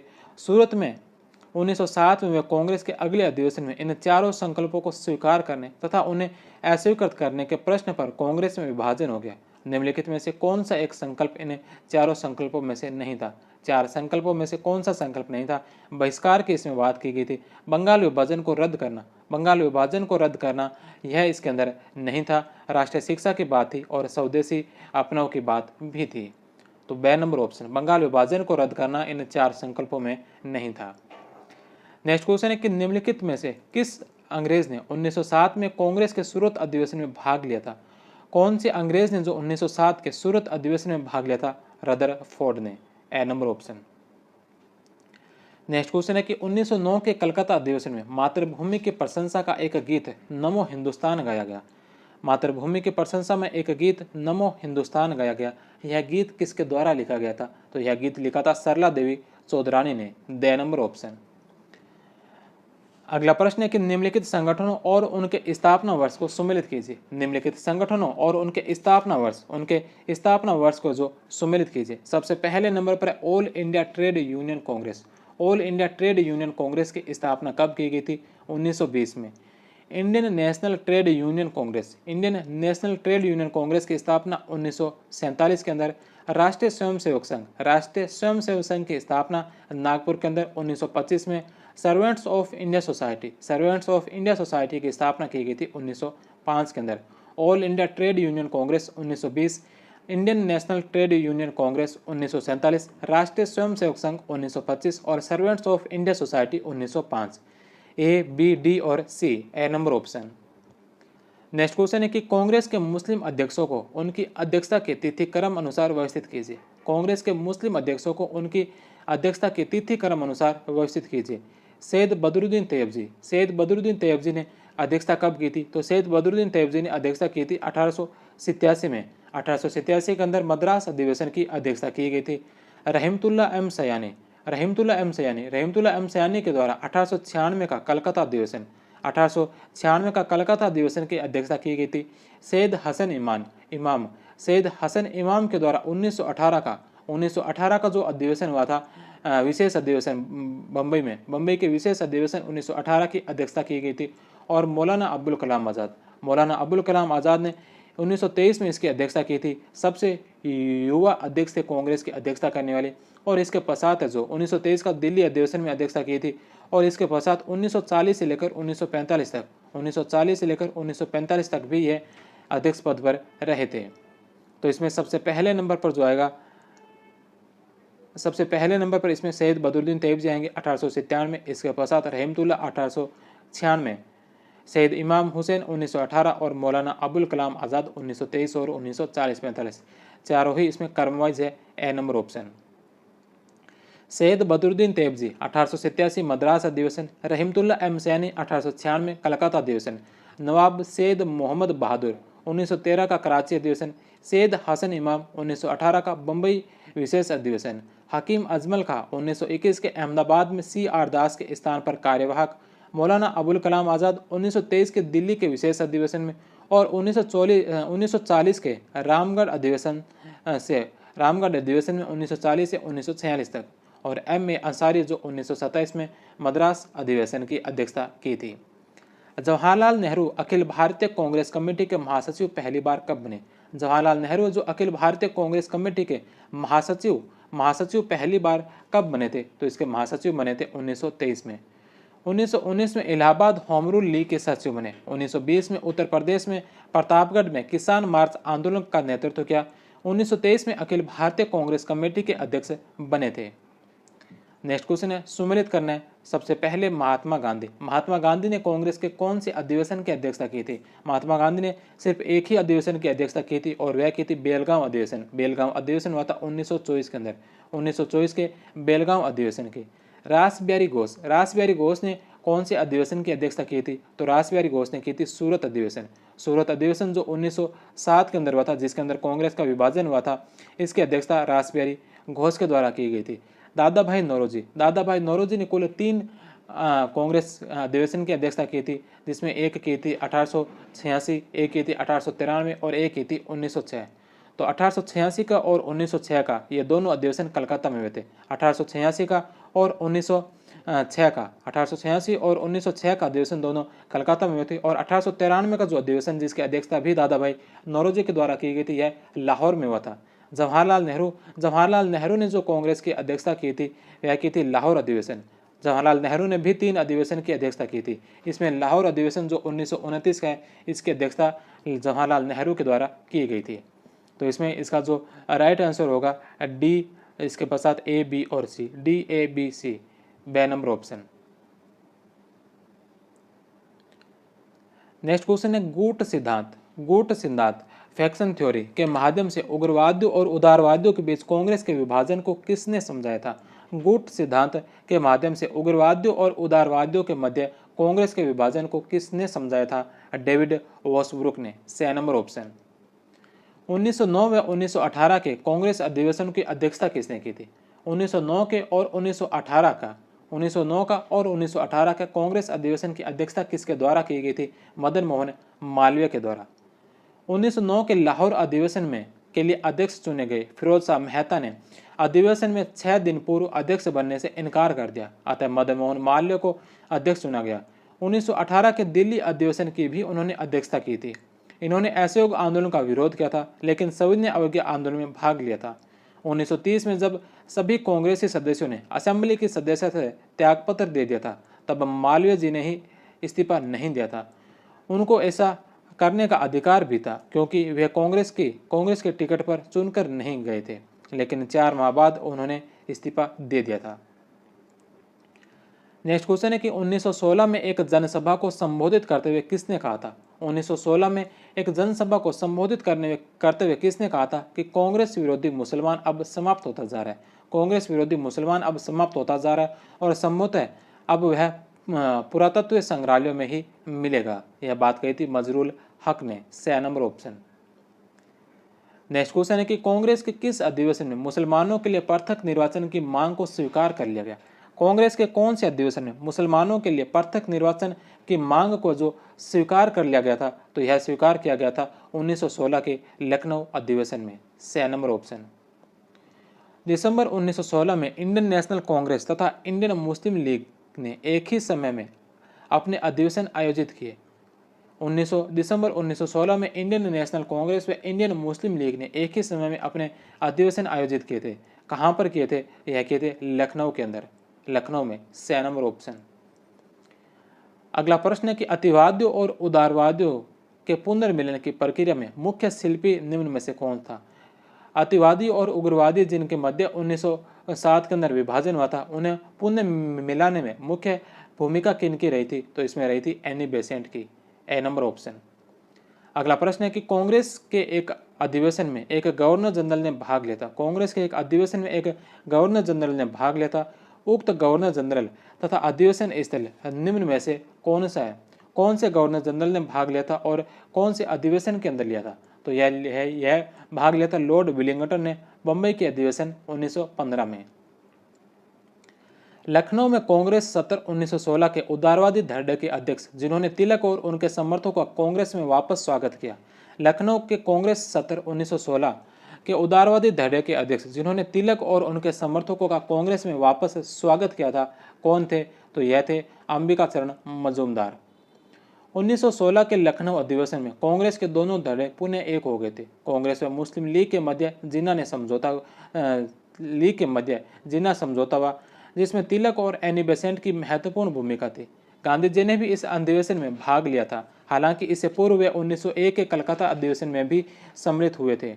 1916 में अधिवेशन में तिलक द्वारा सुझाव दिया गया कि कांग्रेस को अपने दिन प्रतिदिन के कामों में देखरेख के लिए एक कार्यकारी समिति बनानी चाहिए। 1920 के नागपुर अधिवेशन में कांग्रेस की 15 सदस्यीय वर्किंग कमेटी बनाई गई। 1916 से 22 तक का काल कांग्रेस व मुस्लिम लीग के मतऐक्य का काल था। नेक्स्ट क्वेश्चन है कि बंबई में आयोजित कांग्रेस के विशेष अधिवेशन में निम्नलिखित में से किसने यह मांग की थी? बंबई में आयोजित कांग्रेस के विशेष अधिवेशन में निम्नलिखित में से किसने यह मांग की थी कि महिलाओं को मताधिकार दिया जाना तर्कसंगत, वैज्ञानिक तथा राजनीतिक दृष्टिकोण से विवेकपूर्ण, परंपरा के अनुरूप तथा मानवाधिकार से सुसंगत है। बंबई में आयोजित कांग्रेस के विशेष अधिवेशन में निम्नलिखित में से किसने यह मांग की थी कि महिलाओं को मताधिकार दिया जाना तर्कसंगत, वैज्ञानिक तथा राजनीतिक दृष्टिकोण से विवेकपूर्ण, परंपरा के अनुरूप तथा मानवाधिकार से सुसंगत है? किसने कहा था? सरोजिनी नायडू ने। बे नंबर ऑप्शन। नेक्स्ट क्वेश्चन है कि भारतीय राष्ट्रीय कांग्रेस के वार्षिक अधिवेशनों के संबंध में निम्नलिखित में से कौन सा कथन सही नहीं है? भारतीय राष्ट्रीय कांग्रेस के वार्षिक अधिवेशनों के संबंध में कौन सा कथन सही नहीं है? सबसे पहले कि कांग्रेस का 25वां अधिवेशन कलकत्ता में हुआ था। कांग्रेस का जो 25वां अधिवेशन हुआ था यह कलकत्ता में नहीं हुआ था। 25वां अधिवेशन जो 1910 के अंदर हुआ था यह हुआ था इलाहाबाद के अंदर। 25वां अधिवेशन इलाहाबाद के अंदर हुआ था, इलाहाबाद में हुआ था। और जो 1910 के अंदर हुआ था कलकत्ता में नहीं हुआ था। पहला ही ऑप्शन इसका गलत होगा। कांग्रेस का 50वां अधिवेशन फैजपुर में हुआ था। आज़ादी से पूर्व अंतिम अधिवेशन मेरठ में हुआ था। आज़ादी के बाद पहला अधिवेशन जयपुर में हुआ था। तो ब, से और द तीनों इसके सही होंगे। 25वां अधिवेशन इलाहाबाद में 1910 में विलियम वेडनबर्ग की अध्यक्षता में हुआ था। 50वां 1936 में फैजपुर में जवाहरलाल नेहरू की अध्यक्षता में हुआ था। अप्रैल 1936 में लखनऊ में भी हुआ था।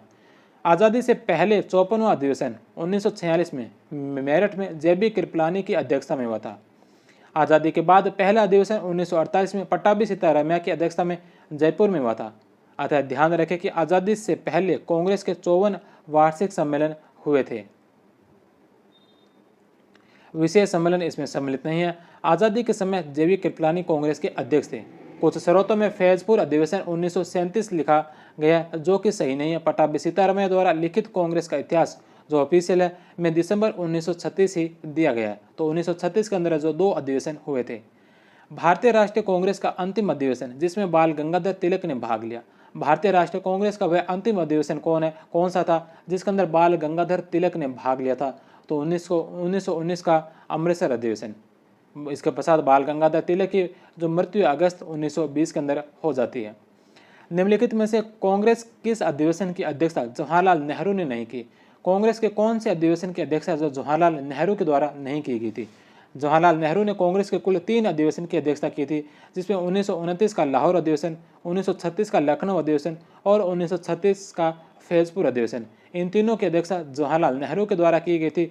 और 1928 का कलकत्ता अधिवेशन, इसकी अध्यक्षता जवाहरलाल नेहरू के पापा मोतीलाल नेहरू के द्वारा की गई थी। 1928 के कलकत्ता अधिवेशन की अध्यक्षता मोतीलाल नेहरू ने की थी। जवाहरलाल नेहरू ने 44वें, 49वें और 50वें अधिवेशन की अध्यक्षता की थी।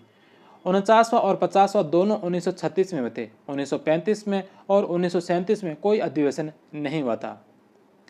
नेक्स्ट क्वेश्चन है कि निम्नलिखित में से किसने अपनी पुस्तक द इंडियन नेशनल इवोल्यूशन में लिटन के शासनकाल को घेरते हुए बादलों और रिपन के शासनकाल को बादलों के छंट जाने की तुलना की थी? तो किसने जो अपने पुस्तक द इंडियन नेशनल इवोल्यूशन पुस्तक किसकी है जिसके अंदर गिरते हुए बादलों और बादल के छंटे जाने की तुलना जो रिपन के और लेटन के शासनकाल से की थी? तो यह किसके द्वारा की गई थी? यह की गई थी अंबिका चरण मजूमदार। अंबिका चरण मजूमदार की पुस्तक है the Indian national evolution.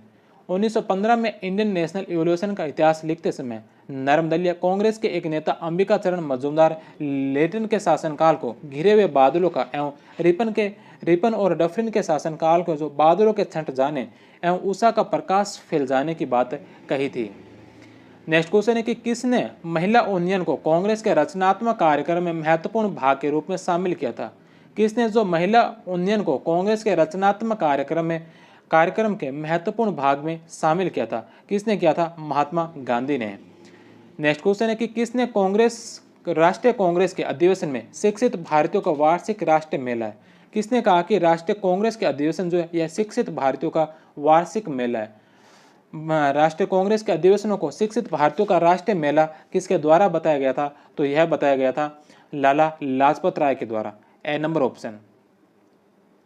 Lala Lajpat Rai ने कांग्रेस के अधिवेशनों को शिक्षित भारतीयों का वार्षिक राष्ट्रीय मेला कहा था, जबकि अश्विनी कुमार दत्त ने 1897 के अमरावती अधिवेशन को 3 दिवसीय तमाशा कहा था। अंग्रेज भारतीय राष्ट्रीय कांग्रेस को राजद्रोह का कारखाना कहते थे। बंगाल में गरम दल के नेता विपिन चंद्र पाल पहले नरम दल के खेमे में थे।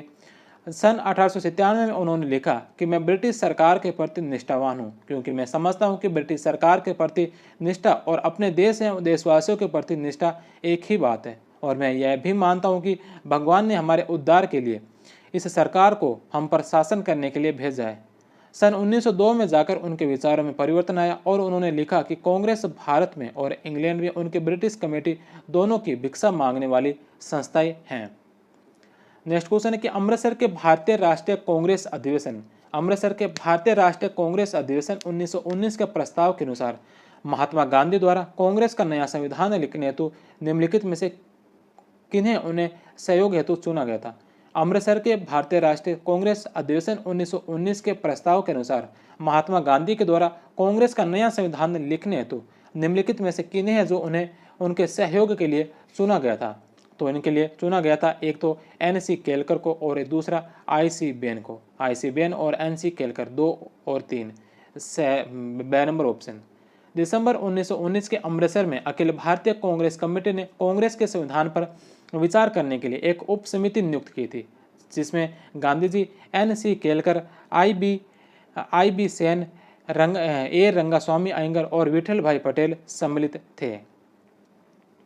नेक्स्ट क्वेश्चन है कि निम्नलिखित में से कांग्रेस के किस अधिवेशन तक गांधी जी की आत्मकथा लिखी? कांग्रेस के कौन से अधिवेशन में गांधी जी की आत्मकथा लिखी थी? गांधी जी की आत्मकथा कांग्रेस के कौन से अधिवेशन तक लिखी थी? नागपुर अधिवेशन 1920।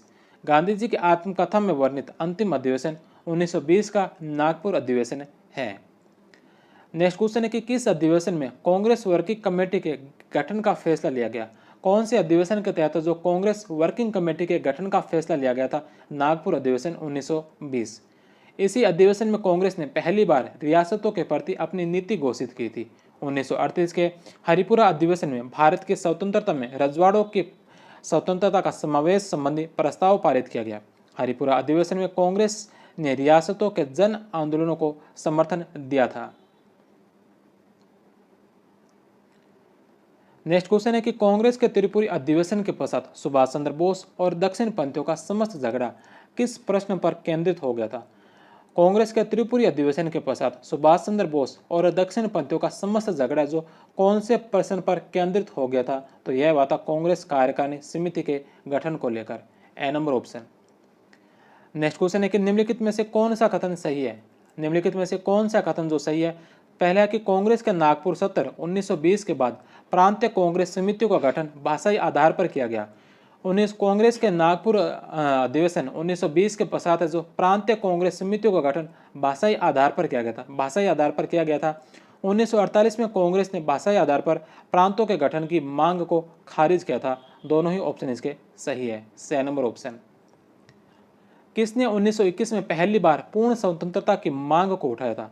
1921 में पहली बार पूर्ण स्वतंत्रता की मांग को सबसे पहले किसने उठाया था? हजरत मोहानी ने। 1921 के अहमदाबाद में हुए कांग्रेस अधिवेशन के अध्यक्ष कौन थे? 1921 में अहमदाबाद में हुए कांग्रेस अधिवेशन के अध्यक्ष कौन थे?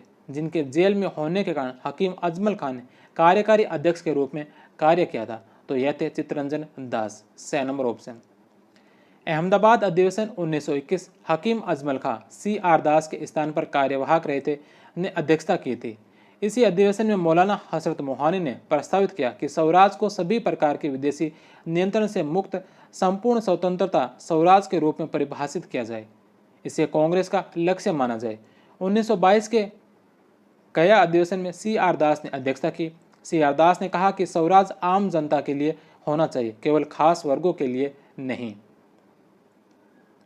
नेक्स्ट क्वेश्चन है कि निम्नलिखित में से कौन सा कांग्रेसी नेता भारतीय राष्ट्रीय कांग्रेस के किसी भी अधिवेशन का सभापति नहीं रहा था? कौन सा कांग्रेसी नेता जो भारतीय राष्ट्रीय कांग्रेस के किसी भी अधिवेशन का सभापति यानी कि अध्यक्ष नहीं रहा था? यह बाल गंगाधर तिलक। सुरेंद्रनाथ बनर्जी ने अध्यक्षता की थी, गोपाल कृष्ण गोखले ने की थी, महात्मा गांधी ने की थी, लेकिन बाल गंगाधर तिलक ने एक भी अधिवेशन की अध्यक्षता नहीं की थी। नेक्स्ट क्वेश्चन है कि किसने कहा था कि अगर हम साल में एक बार मेंढक की तरह टर करेंगे तो हम अपने श्रम में कोई भी सफलता नहीं प्राप्त कर सकते? अगर हम साल में एक बार मेंढक की तरह टर करेंगे तो हम अपने श्रम में कभी भी सफलता प्राप्त नहीं कर सकते। यह बात की गई थी बाल गंगाधर तिलक के द्वारा। बे नंबर ऑप्शन। भारतीय राष्ट्रीय कांग्रेस का आधिकारिक इतिहासकार कौन था? भारतीय राष्ट्रीय कांग्रेस का आधिकारिक इतिहासकार कौन था? पट्टाभी सीतारामैया। ग्रामसी के विरुद्ध युद्ध स्थिति की तरह भारतीय राष्ट्रीय कांग्रेस की तुलना किसने की थी? भारतीय राष्ट्रीय कांग्रेस की तुलना इससे किसने की थी? तो यह की थी भारतीय राष्ट्रीय कांग्रेस की जो तुलना की थी यह की थी विपिन चंद्र ने। बे नंबर ऑप्शन। कांग्रेस के किस अधिवेशन में पहली बार भारत की स्वतंत्रता का प्रस्ताव पास किया गया? भारत की स्वतंत्रता का प्रस्ताव जो कांग्रेस के कौन से अधिवेशन में पहली बार पास किया गया था? मद्रास अधिवेशन 1927 में। मुख्तार अहमद अंसारी की अध्यक्षता में 1927 में मद्रास में हुए अधिवेशन में कांग्रेस ने इस संबंध में प्रस्ताव पास किया था। भारतीयों का लक्ष्य पूर्ण स्वतंत्रता प्राप्त करना है। इसके अलावा साइमन कमीशन का बॉयकॉट करने का फैसला भी किया गया। MA अंसारी ने 1929 में all India nationalist Muslim party का गठन किया था। नेक्स्ट क्वेश्चन है कि कांग्रेस के अंदर शक्तिशाली प्रभावक गुट के रूप में कार्य करने के लिए कांग्रेस नेशनलिस्ट पार्टी किसने बनाई थी? कांग्रेस के अंदर शक्तिशाली प्रभावक गुट के रूप में कार्य करने के लिए कांग्रेस नेशनलिस्ट पार्टी जो किसके द्वारा बनाई गई थी? यह बनाई गई थी मदन मोहन मालवीय और MS अन्य के द्वारा। सी नंबर ऑप्शन। कांग्रेस के किस अधिवेशन के दौरान हजारों की संख्या में मजदूरों कामगारों ने विरोध प्रदर्शन किया और अधिवेशन स्थल के पांडाल पर कब्जा कर लिया। कांग्रेस के कौन से अधिवेशन के दौरान हजारों की संख्या में मजदूरों और कामगारों ने विरोध प्रदर्शन किया और अधिवेशन के स्थल के पंडाल पर कब्जा कर लिया था? कौन से अधिवेशन के दौरान यह घटना हुई थी? कलकत्ता अधिवेशन 1928, ए नंबर ऑप्शन। नेक्स्ट क्वेश्चन है कि निम्नलिखित में से कौन 164 दिन के उपवास के बाद सितंबर 1929 में शहीद हो गए? 164 दिन के उपवास के बाद जो सितंबर 1929 में शहीद होने वाले कौन थे? तो यह थे फुंगी विजया, से नंबर ऑप्शन। फुंगी विजया 13 सितंबर 1929 को यतीन्द्र दास पंजाब की जेल में 64 दिन की अनशन और 19 सितंबर को फुंगी विजया ब्रह्मदेश वर्मा के में 164 दिन के अनशन में शहीद हुए थे। भिक्षु विजया एक बौद्ध साधु थे। वह राजद्रोह के अपराध में 21 मास का कठोर कारावास भुगत कर 28 फरवरी 1929 को ही छूटे थे। 4 अप्रैल को वे राजद्रोहात्मक भाषण देने के अभियोग में फिर गिरफ्तार कर लिए गए। उन्हें 6 वर्ष के काले पानी की सजा दी गई, बाद में घटाकर वह 3 वर्ष कर दी गई। गिरफ्तारी के थोड़े समय बाद उन्होंने अच्छा व्यवहार किए जाने से विशेष अवसरों पर भिक्षुओं को भगवा वस्त्र पहनने के अधिकार के मामले में अनशन आरंभ किया। 164 दिन के बाद उनका निधन हो गया। 28 दिसंबर 1929 को कांग्रेस कार्य समिति की बैठक में 2 देशभक्तों की अनशन द्वारा मृत्यु होने के बाद उनकी प्रशंसा करते हुए यह राय दी कि गंभीरतम परिस्थिति उत्पन्न हुए बिना भूख हड़ताल नहीं करनी चाहिए।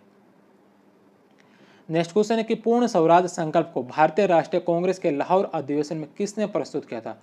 पूर्ण स्वराज के संकल्प को भारतीय राष्ट्रीय कांग्रेस के लाहौर अधिवेशन में किसके द्वारा प्रस्तुत किया गया था? महात्मा गांधी के द्वारा, से नंबर ऑप्शन।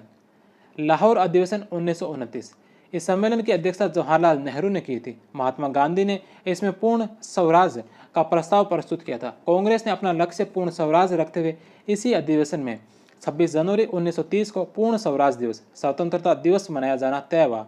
26 जनवरी 1930 को जवाहरलाल नेहरू के नेतृत्व में लाहौर में रावी नदी के तट पर तिरंगा लहराया गया और पूर्ण स्वराज दिवस मनाया गया। नेक्स्ट क्वेश्चन है कि किसने कराची अधिवेशन 1931 की अध्यक्षता की थी? किसने जो कराची अधिवेशन 1931 की अध्यक्षता की थी, किसके द्वारा की गई थी? सरदार वल्लभ भाई पटेल के द्वारा, बे नंबर ऑप्शन। इस अधिवेशन में जवाहरलाल नेहरू ने मूल अधिकारों और उनके आर्थिक कार्यक्रम का संकल्प प्रारूप तैयार किया था। गांधी इरविन समझौते का अनुमोदन भी इसी सम्मेलन के दौरान हुआ था। नेक्स्ट क्वेश्चन है कि कांग्रेस के किस अधिवेशन में मौलिक अधिकारों पर एक प्रस्ताव पारित किया गया? कांग्रेस के कौन से अधिवेशन में मौलिक अधिकारों पर एक प्रस्ताव पारित किया गया था? 1931 के कराची अधिवेशन के दौरान। कराची अधिवेशन मार्च 1931 में आयोजित कराची अधिवेशन में मौलिक अधिकारों पर एक प्रस्ताव पारित किया गया, जिसका प्रारूप जवाहरलाल नेहरू ने तैयार किया था। राष्ट्रीय आर्थिक कार्यक्रम में प्रमुख उद्योगों, सेवाओं, परिवहन व खनन पर सरकारी स्वामित्व व नियंत्रण रखने की बात कही गई थी। इसी कारण अंबालाल साराभाई ने कराची संकल्प का विरोध किया था। नागरिक स्वतंत्रता और वैश्विक मताधिकार जैसे अनेक बिंदु कराची संकल्प में शामिल किए गए थे। इस अधिवेशन की अध्यक्षता सरदार पटेल ने की थी। नेक्स्ट क्वेश्चन है कि भारतीय राष्ट्रीय कांग्रेस के किस अधिवेशन में महात्मा गांधी ने कहा था? भारतीय राष्ट्रीय कांग्रेस के कौन से अधिवेशन में महात्मा गांधी ने कहा था कि गांधी मर सकता है परंतु गांधीवाद सदैव बना रहेगा? गांधी मर सकता है परंतु गांधीवाद सदा बने रहेगा। यह महात्मा गांधी ने जो भारतीय राष्ट्रीय कांग्रेस के किस अधिवेशन के दौरान कहा था? कराची अधिवेशन 1931। जब गांधी जी पर भगत सिंह और उनके साथियों को नहीं बचाने का आरोप लगाया गया, तब उन्होंने कहा था कि गांधी मर सकता है परंतु गांधीवाद नहीं। नेक्स्ट क्वेश्चन है कि कराची अधिवेशन के संकल्प के संबंध में इनमें से कौन सा कथन सत्य है? कराची अधिवेशन के संकल्प के संदर्भ में इनमें से कौन कौन सा कथन है जो सही है? सबसे पहला कि लोकप्रिय मौलिक अधिकारों का आश्वासन दिया गया। लोकप्रिय मौलिक अधिकारों का आश्वासन दिया गया। जनता के सभी वर्गों में जातिगत और धार्मिक कमियों को दूर किया गया। भाषाई आधार पर भारतीय प्रांतों की स्थापना की गई। नमक कर को स्वीकार किया गया। नमक कर को स्वीकार नहीं किया गया था, डी नंबर ऑप्शन गलत है। कामगारों के विशेष अधिकारों जैसे वैतनिक अवकाश का संरक्षण, कामगारों के विशेष अधिकारों जैसे वैतनिक अवकाश का संरक्षण की बात भी इस अधिवेशन के संकल्प में थी।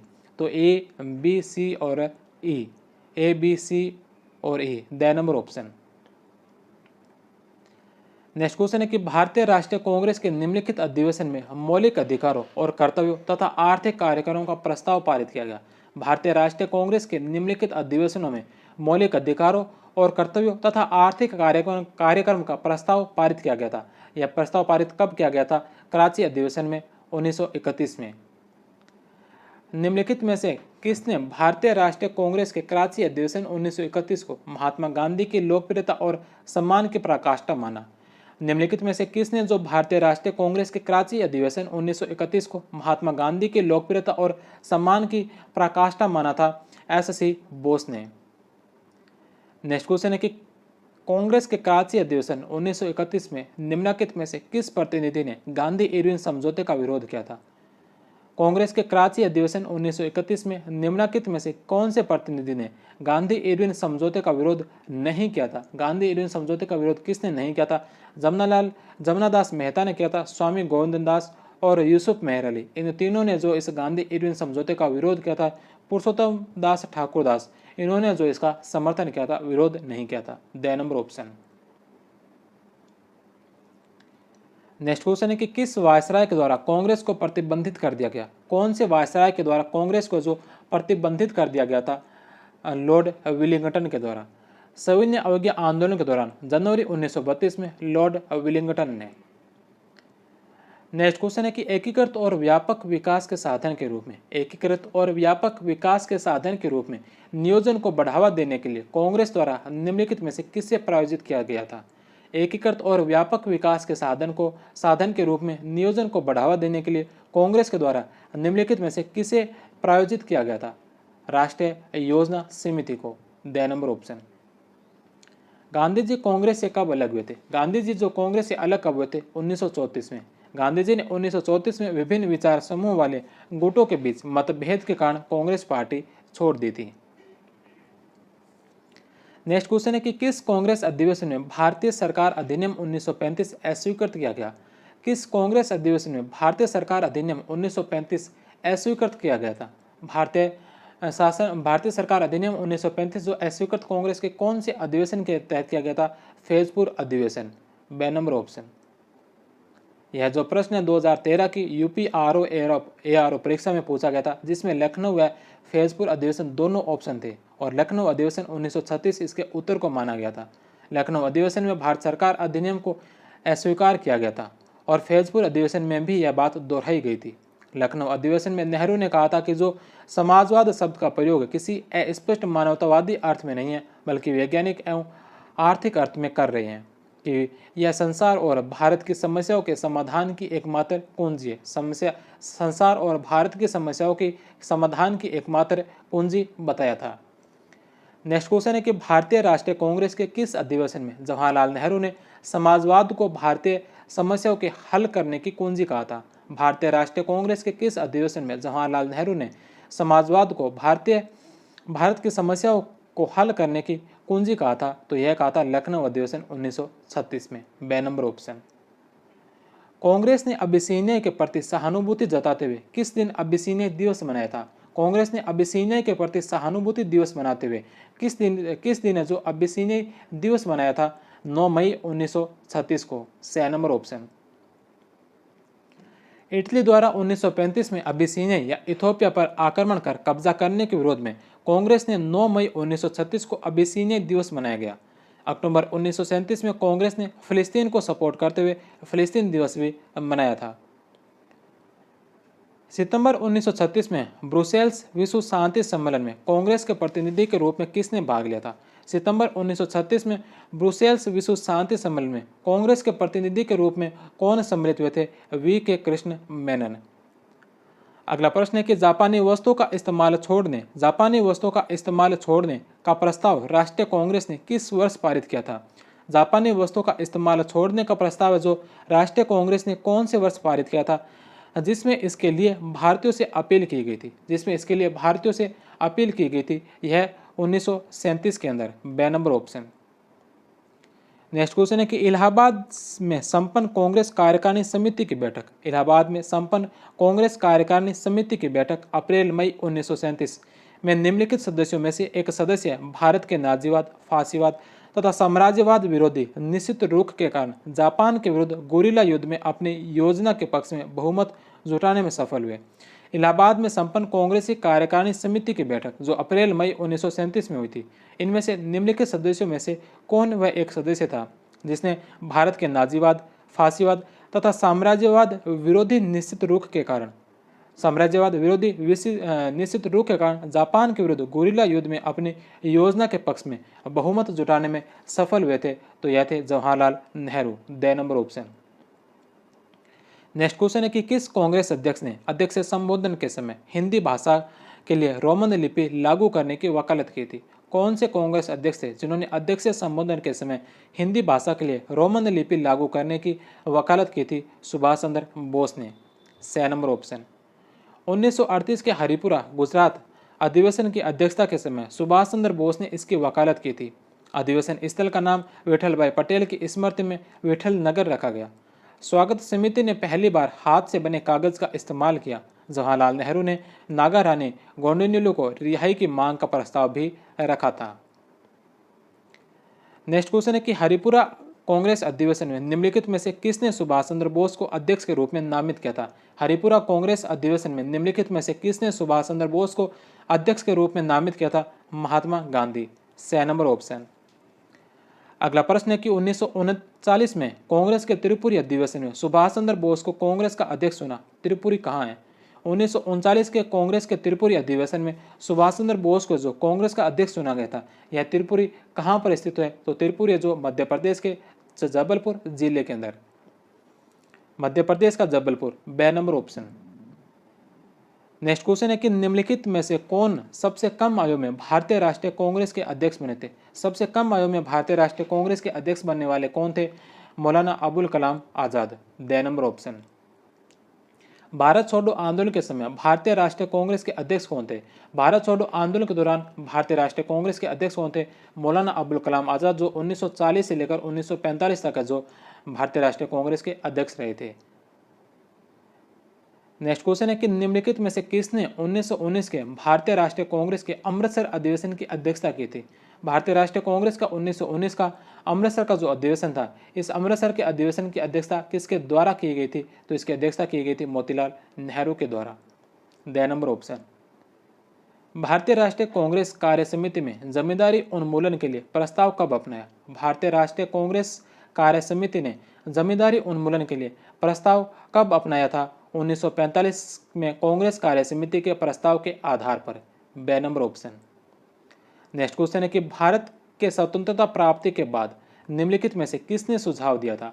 भारत के स्वतंत्रता प्राप्ति के बाद निम्नलिखित में से किसने सुझाव दिया था कि भारतीय राष्ट्रीय कांग्रेस को समाप्त कर दिया जाए?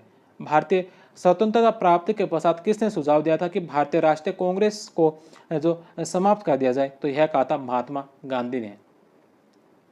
अपनी हत्या से कुछ समय पहले गांधी जी ने कहा था कि देश के लाखों गांवों के लिए सामाजिक, नैतिक और आर्थिक आज़ादी पाना बाकी है कि कांग्रेस ने राटन बरो बना लिए जो भ्रष्टाचार की ओर जाते हैं। ये वे संस्थाएं जो नाम मात्र के लिए लोकप्रिय और जनतांत्रिक है। इस कारण उन्होंने सलाह दी थी कि राजनीतिक दल के रूप में कांग्रेस को भंग कर दिया जाना चाहिए। उसके स्थान पर एक लोक सेवक संघ की स्थापना की जानी चाहिए जिसमें सच्चे अर्थों में समर्पित, आत्म बलिदानी, रचनात्मक, ग्राम कार्य करने वाले लोग हो। N.K. बोस और माई डेज विद गांधी 1953, इसके अंदर यह बात का उल्लेख मिलता है। भारत के विभाजन के समय भारतीय राष्ट्रीय कांग्रेस के अध्यक्ष कौन थे? भारत के विभाजन के समय भारतीय राष्ट्रीय कांग्रेस के अध्यक्ष कौन थे? यानी कि आज़ादी के समय JB कृपलानी। नवंबर 1946 में मेरठ में हुए अधिवेशन की अध्यक्षता जीवनदास भगवान दास कृपलानी ने की थी। अगले अधिवेशन तक अध्यक्ष वही रहते हैं। आज़ादी के समय प्रथम अधिवेशन दिसंबर 1948 को जयपुर में हुआ था। आज़ादी के पश्चात जिसकी अध्यक्षता पटाभी सीतारमैया के द्वारा की गई थी। तो यह थे कांग्रेस के इस अधिवेशन के चैप्टर से संबंधित 127 क्वेश्चन। 127 क्वेश्चन हमने सभी किए। इन क्वेश्चनों में से आपके कितने प्रश्न जो सही हुए आप कमेंट करके अवश्य बताना। 127 क्वेश्चनों में से आपने कितने इसमें से सही किए। अब कांग्रेस के सभी अधिवेशन, कांग्रेस के टोटल जो 55 अधिवेशन हुए थे, इन सभी 55 अधिवेशन और 5 विशेष अधिवेशन को हम जो एक सारणी के माध्यम से देखते हैं। सबसे पहला कांग्रेस का पहला अधिवेशन 1885 का अधिवेशन बम्बई में हुआ था। व्योमेश चंद्र बनर्जी ने इस अधिवेशन की जो अध्यक्षता की थी। 28 से 30 दिसंबर को बम्बई में गोकुलदास तेजपाल संस्कृत कॉलेज में हुए इस सम्मेलन में कुल 72 प्रतिनिधि शामिल हुए थे। 1886 में कांग्रेस का दूसरा अधिवेशन होता है, कलकत्ता में इसका आयोजन किया गया। दादा भाई नौरोजी ने जो इसकी अध्यक्षता की थी। पहले पारसी अध्यक्ष थे दादा भाई नौरोजी, जो पहले पारसी अध्यक्ष थे। सम्मेलन में कुल 434 प्रतिनिधि सम्मिलित हुए थे। इनमें इंडियन कॉन्फ्रेंस का विलय भी कांग्रेस में किया गया था। तीसरा अधिवेशन 1887 में मद्रास के अंदर बदरुद्दीन तैयब जी ने इसकी अध्यक्षता की थी। पहले मुस्लिम अध्यक्ष बने। तैयब जी ने कांग्रेसी बनों का नारा दिया था। 1888 में इलाहाबाद के अंदर कांग्रेस का आयोजन होता है, कांग्रेस का अधिवेशन का आयोजन होता है, जिसकी अध्यक्षता जॉर्ज यूले के द्वारा की गई थी। प्रथम अंग्रेज अध्यक्ष थे। इस सम्मेलन में ब्रिटिश वायसराय ने कांग्रेस के सारे प्रसार बंद कर दिए। 1889 में कांग्रेस ने इंग्लैंड में एक समिति का गठन किया और कांग्रेस के प्रचार के लिए इंडिया नामक जर्नल निकाला, जो कांग्रेस का मुखपत्र बना था। इसके पश्चात कांग्रेस का 500 अधिवेशन 1889 में बम्बई में हुआ। विलियम वेडनबर्ग ने इसकी अध्यक्षता की थी। वयस्क मताधिकार 21 वर्ष का प्रस्ताव पारित किया गया। पहली बार महिलाओं ने इसी अधिवेशन में भाग लिया था। छठा अधिवेशन 1890 में कलकत्ता में हुआ, फिरोज शाह मेहता के अध्यक्षता में। इस अधिवेशन में पहली बार कामिनी गांगुली ने भाषण दिया था, प्रथम महिला का भाषण। इसके पश्चात सातवां अधिवेशन 1891 में नागपुर में हुआ। पी आनंद चारू ने इसकी अध्यक्षता की थी। 1892 में इलाहाबाद में व्योमेश चंद्र बनर्जी ने इसकी अध्यक्षता की। 1893 में 9वां अधिवेशन हुआ लाहौर के अंदर। दादा भाई नौरोजी ने इसकी अध्यक्षता की थी। सिविल सेवा परीक्षा भारत में करवाने की मांग इस अधिवेशन में की गई थी। 10वां अधिवेशन 1894 में मद्रास में हुआ। अल्फ्रेड बेव ने इसकी अध्यक्षता की थी। 1895 में 11वां अधिवेशन पूना के अंदर हुआ। सुरेंद्रनाथ बनर्जी के द्वारा इसकी अध्यक्षता की गई। 12वां अधिवेशन 1896 में कलकत्ता में हुआ। रहमतुल्ला एम सयानी ने इसकी अध्यक्षता की थी। कांग्रेस अधिवेशन में पहली बार वंदे मातरम गाया गया। दादा भाई नौरोजी ने धन निष्कासन का सिद्धांत प्रस्तुत किया था। 1897 के अंदर अमरावती में कांग्रेस का 13वां अधिवेशन होता है। MC शंकर नायर की अध्यक्षता में। अश्विनी कुमार दत्त ने इस अधिवेशन को 3 दिवसीय तमाशा कहा था। 14वां अधिवेशन 1898 में मद्रास में आयोजित हुआ, आनंद मोहन बोस की अध्यक्षता में। 1899 में 15वां अधिवेशन लखनऊ में रमेश चंद्र दत्त की अध्यक्षता में कांग्रेस ने अपना संविधान अंगीकार किया था। 1900 में लाहौर अधिवेशन नारायण गणेश चंद्रावरकर की अध्यक्षता में। कलकत्ता का 1901 का अधिवेशन दीनसा वाचा की अध्यक्षता में हुआ। गांधी जी ने इसमें भाग लिया था। 1902 में अहमदाबाद में अधिवेशन होता है, सुरेंद्रनाथ बनर्जी की अध्यक्षता में। 1900 अधिवेशन 1903 में मद्रास में होता है, लाल मोहन घोष ने इसकी अध्यक्षता की थी। 20वां अधिवेशन 1904 में बम्बई में होता है, हेनरी कॉटन के द्वारा इसकी अध्यक्षता की गई। 21वां अधिवेशन 1905 में बनारस के अंदर होता है, गोपाल कृष्ण गोखले द्वारा इसकी अध्यक्षता की गई। 1906 में इसका 22वां अधिवेशन कलकत्ता में होता है, दादा भाई नौरोजी ने इसका अध्यक्षता की थी। स्वराज लक्ष्य घोषित किया गया था। 23वां अधिवेशन 1907 का सूरत अधिवेशन, जिसकी अध्यक्षता रासबिहारी घोष के द्वारा की गई थी। कांग्रेस का प्रथम विभाजन गर्म दल और नरम दल के रूप में हुआ। इस अधिवेशन में कांग्रेस की कार्यवाही अधूरी रही, अतः 1908 में 23वें अधिवेशन को पुनः आयोजित करने का निर्णय लिया गया। 1908 में रासबिहारी घोष ही अध्यक्ष रहे थे। 23वां सम्मेलन पुनः पूना में आयोजित हुआ था। इसके पश्चात 24वां अधिवेशन 1909 में लाहौर के अंदर मदन मोहन मालवीय की अध्यक्षता में नमो हिंदुस्तान गीत का गाया गया। 25वां अधिवेशन 1910 में इलाहाबाद में हुआ, विलियम वेडनबर्ग की अध्यक्षता में। 26वां अधिवेशन 1911 में हुआ, कलकत्ता के अंदर विष्णु नारायण धर की अध्यक्षता में पहली बार राष्ट्रगान गाया गया। 27वां अधिवेशन 1912 में बांकीपुर में आयोजित हुआ, RN मुदोलकर की अध्यक्षता में। A.O. ह्यूम को कांग्रेस का पिता घोषित किया गया था। 28वां अधिवेशन 1913 में कराची में हुआ, नवाब सैयद मोहम्मद की अध्यक्षता में। 29वां अधिवेशन 1914 में मद्रास में हुआ, भूपेंद्र नाथ बोस की अध्यक्षता में। 30वां अधिवेशन 1915 में बम्बई में हुआ, SP सिन्हा की अध्यक्षता में। बम्बई के गवर्नर लॉर्ड विलिंगटन ने भाग लिया था। 1931 में यह भारत का वायसराय बना था। 31वां अधिवेशन 1916 में लखनऊ में हुआ, अंबिकाचरण मजूमदार की अध्यक्षता में। कांग्रेस लीग के बीच जिन्ना समझौता हुआ। कांग्रेस ने 1909 अधिनियम द्वारा प्रस्तावित पृथक निर्वाचन मांग को स्वीकार कर लिया। मुस्लिम लीग व कांग्रेस ने एक ही समय अपने अधिवेशन आयोजित किए थे। 32वां अधिवेशन 1917 में कलकत्ता में होता है। एनी बेसेंट ने इसकी अध्यक्षता की थी, प्रथम महिला अध्यक्ष। 33वां अधिवेशन 1918 में दिल्ली में आयोजित हुआ था, मदन मोहन मालवीय की अध्यक्षता में, दिल्ली में पहला अधिवेशन। 34वां अधिवेशन 1919 में अमृतसर में, मोतीलाल नेहरू की अध्यक्षता में। 35वां अधिवेशन 1920 में नागपुर में, चक्रवर्ती विजय राघवाचारी की अध्यक्षता में। पहली बार भाषा के आधार पर प्रांतों के विभाजन की बात रखी गई। हिंदी को संपर्क भाषा के रूप में इस्तेमाल किया गया। देशी रियासतों के प्रति नीति घोषित की गई। कांग्रेस वर्किंग कमेटी के गठन का निर्णय लिया गया। 25 पैसे शुल्क देकर 21 वर्ष या उससे अधिक का कोई भी व्यक्ति कांग्रेस का सदस्य बन सकता है। 36वां अधिवेशन 1921 के अंदर आयोजित हुआ। अहमदाबाद में हकीम अजमल खान ने इसकी अध्यक्षता की थी। अध्यक्ष इसके चित्तरंजन दास होने थे, लेकिन जेल में होने के कारण हकीम अजमल खान द्वारा इसकी अध्यक्षता की गई। मौलाना हसरत मोहानी ने पूर्ण स्वतंत्रता की मांग को उठाया। 1921 में विजयवाड़ा में कांग्रेस वर्किंग कमेटी की मीटिंग हुई थी, जिसमें पिंगली वेंकैया ने महात्मा गांधी को एक ध्वज का डिजाइन भेंट किया। ध्वज में 3 पट्टियां थी, ऊपर से नीचे सफ़ेद, फिर हरा और फिर लाल, जो भारत के सद्भावपूर्ण रहने वाले कई समुदायों का प्रतिनिधित्व करती थी। बीच में एक घूमता हुआ चरखा था, जो देश की प्रगति का प्रतीक था। 37वां अधिवेशन 1922 में गया में आयोजित हुआ था, चित्तरंजन दास की अध्यक्षता में। 38वां अधिवेशन जो काकीनाडा में आयोजित हुआ था, मोहम्मद अली जौहर की अध्यक्षता में। 39वां अधिवेशन 1924 में बेलगांव में हुआ था, जिसकी अध्यक्षता महात्मा गांधी के द्वारा की गई थी। 40वां अधिवेशन 1925 के अंदर कानपुर में आयोजित हुआ, जिसकी अध्यक्षता सरोजिनी नायडू के द्वारा की गई थी। प्रथम भारतीय महिला अध्यक्ष थी सरोजिनी नायडू। 41वां अधिवेशन 1926 में गुवाहाटी में हुआ। श्रीनिवास आयंगर ने इसकी अध्यक्षता की थी। कांग्रेस नेताओं के लिए खादी पहनना इसमें अनिवार्य किया गया था। 42वां अधिवेशन 1927 में मद्रास के अंदर हुआ। मुख्तार अहमद अंसारी ने इसकी अध्यक्षता की थी। पूर्ण स्वराज का प्रस्ताव पारित किया गया। साइमन कमीशन के बहिष्कार का इसमें नारा दिया गया था। 43वां अधिवेशन 1928 में कलकत्ता में, मोतीलाल नेहरू की अध्यक्षता में। 44वां अधिवेशन 1929 में लाहौर में, जवाहरलाल नेहरू की अध्यक्षता में। कांग्रेस ने पहली बार अपना लक्ष्य पूर्ण स्वराज का रखा था। महात्मा गांधी ने पूर्ण स्वराज संकल्प को प्रस्तुत किया था। 26 जनवरी 1930 को जवाहरलाल नेहरू के नेतृत्व में रावी नदी के तट पर तिरंगा फहराया गया और पूर्ण स्वराज दिवस मनाया गया। 45वां अधिवेशन 1931 में कराची में सरदार वल्लभ भाई पटेल की अध्यक्षता में होता है। मौलिक अधिकारों का प्रस्ताव पारित हुआ, जिसका प्रारूप जवाहरलाल नेहरू के द्वारा तैयार किया गया था। 46वां अधिवेशन 1932 में दिल्ली में आयोजित होता है, अमृत रणछोड़ दास के नेतृत्व में।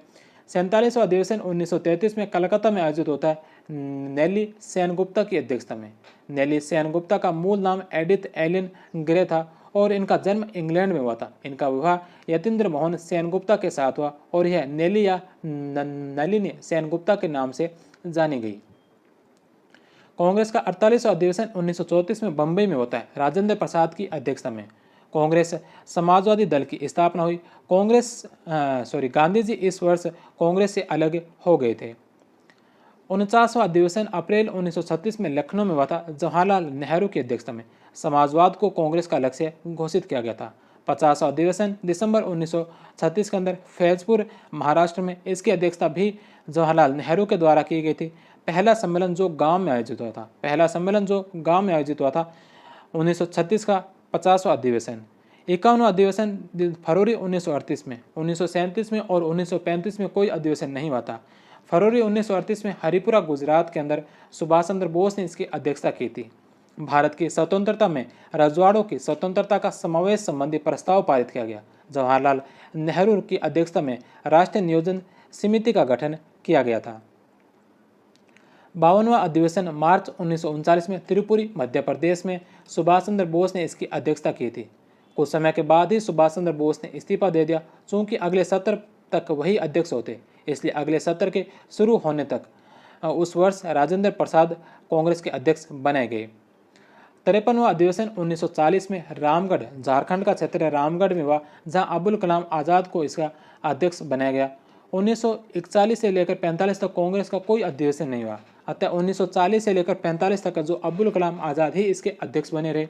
इसी समय ब्रिटिश सरकार ने कांग्रेस को गैर सरकारी संगठन घोषित कर दिया था। 54वां अधिवेशन 1946 में मेरठ के अंदर हुआ, जेबी कृपलानी की अध्यक्षता में। जवाहरलाल नेहरू के इस्तीफे के बाद इस सम्मेलन के लिए कृपलानी अध्यक्ष बनाए गए थे और कांग्रेस का अंतिम अधिवेशन 55वां अधिवेशन 1948 में जयपुर के अंदर आज़ादी के पश्चात पहला अधिवेशन पटाभी सीतारमैया की अध्यक्षता में। तो ये थे कांग्रेस के 55 अधिवेशन। अब कांग्रेस के जो विशेष अधिवेशन हुए थे, कांग्रेस के 5 विशेष अधिवेशन हुए थे, इन विशेष अधिवेशनों के बारे में भी देखते हैं। 1918 पहला जो विशेष अधिवेशन हुआ था, या 1918 में बम्बई के अंदर हुआ था। सैयद हसन इमाम के अध्यक्षता में रॉलेट एक्ट पर विचार हेतु इस विशेष अधिवेशन का आयोजन किया गया। दूसरा विशेष अधिवेशन 1920 में कलकत्ता में हुआ था, लाला लाजपत राय की अध्यक्षता में असहयोग आंदोलन प्रस्ताव के हेतु। तीसरा विशेष अधिवेशन 1923 के अंदर दिल्ली के अंदर हुआ था, मोहम्मद अबुल कलाम आज़ाद की अध्यक्षता में। चौथा विशेष अधिवेशन 1946 में हुआ था, दिल्ली के अंदर जवाहरलाल नेहरू की अध्यक्षता में। और 5वां विशेष अधिवेशन 1947 में हुआ था, दिल्ली के अंदर राजेंद्र प्रसाद की अध्यक्षता में। तो ये थे कांग्रेस के सभी अधिवेशन।